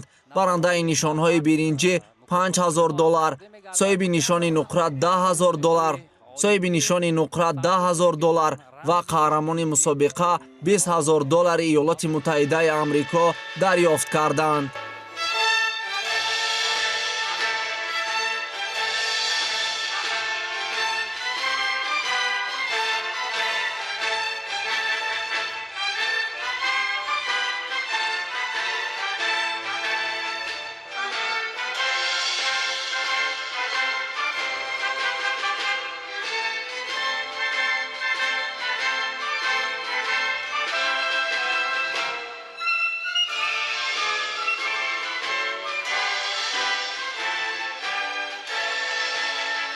даст оварданд.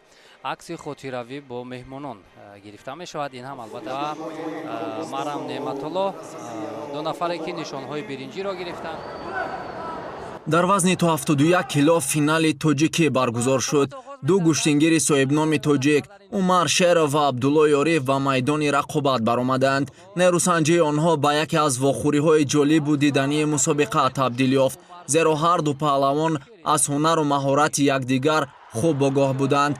ورزشگران برابر هنرنمایی کردند، اما پس از آن که عمر شیرов تنبیه گرفت، عبدالله یاریف مقام اول را صاحب شد.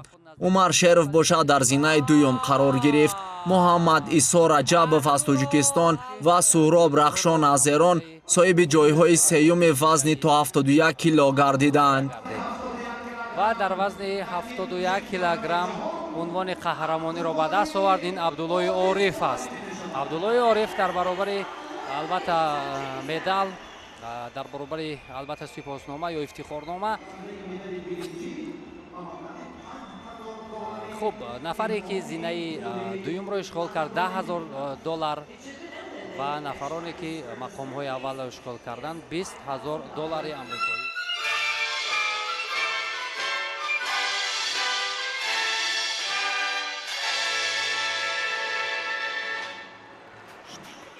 خب اکنون فرصت عکس برداری با غالبان فدراسیون بین المللی گوشتنگیری را در فینال وزن تا 78 کیلو محمد شریف نجمیدینов یکی از چهره‌های موفق گوشتین کشور با همتای خویش قایم شکرانov که تحت پرچم فدراسیون بین المللی گوشتنگیری هنرنمایی داشت رقابت کرد.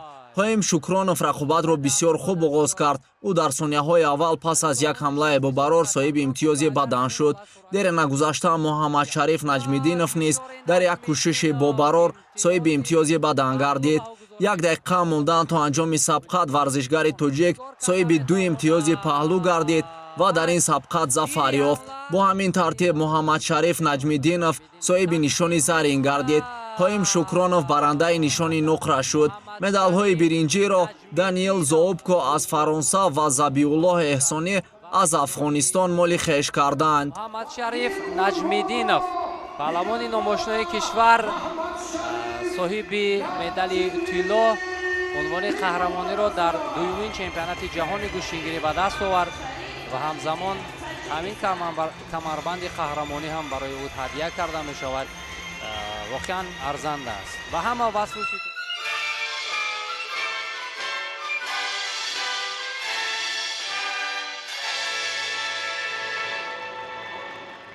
دوستان ارجمند یادآور می‌شویم که تا این دم من سوربان میسایف و جمعی هم بسیار دیدنی خواهد بود وابسته به تجربه.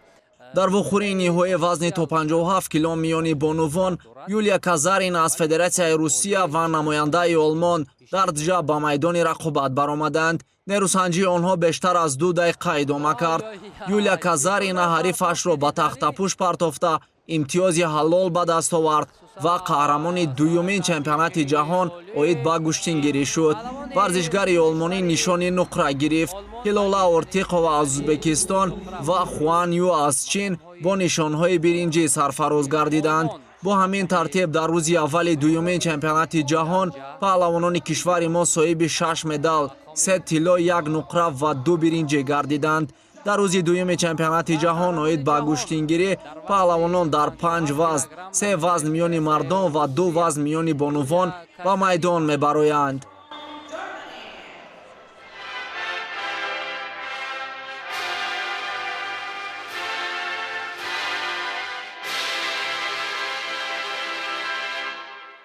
که در وزن تا 57 کیلوگرم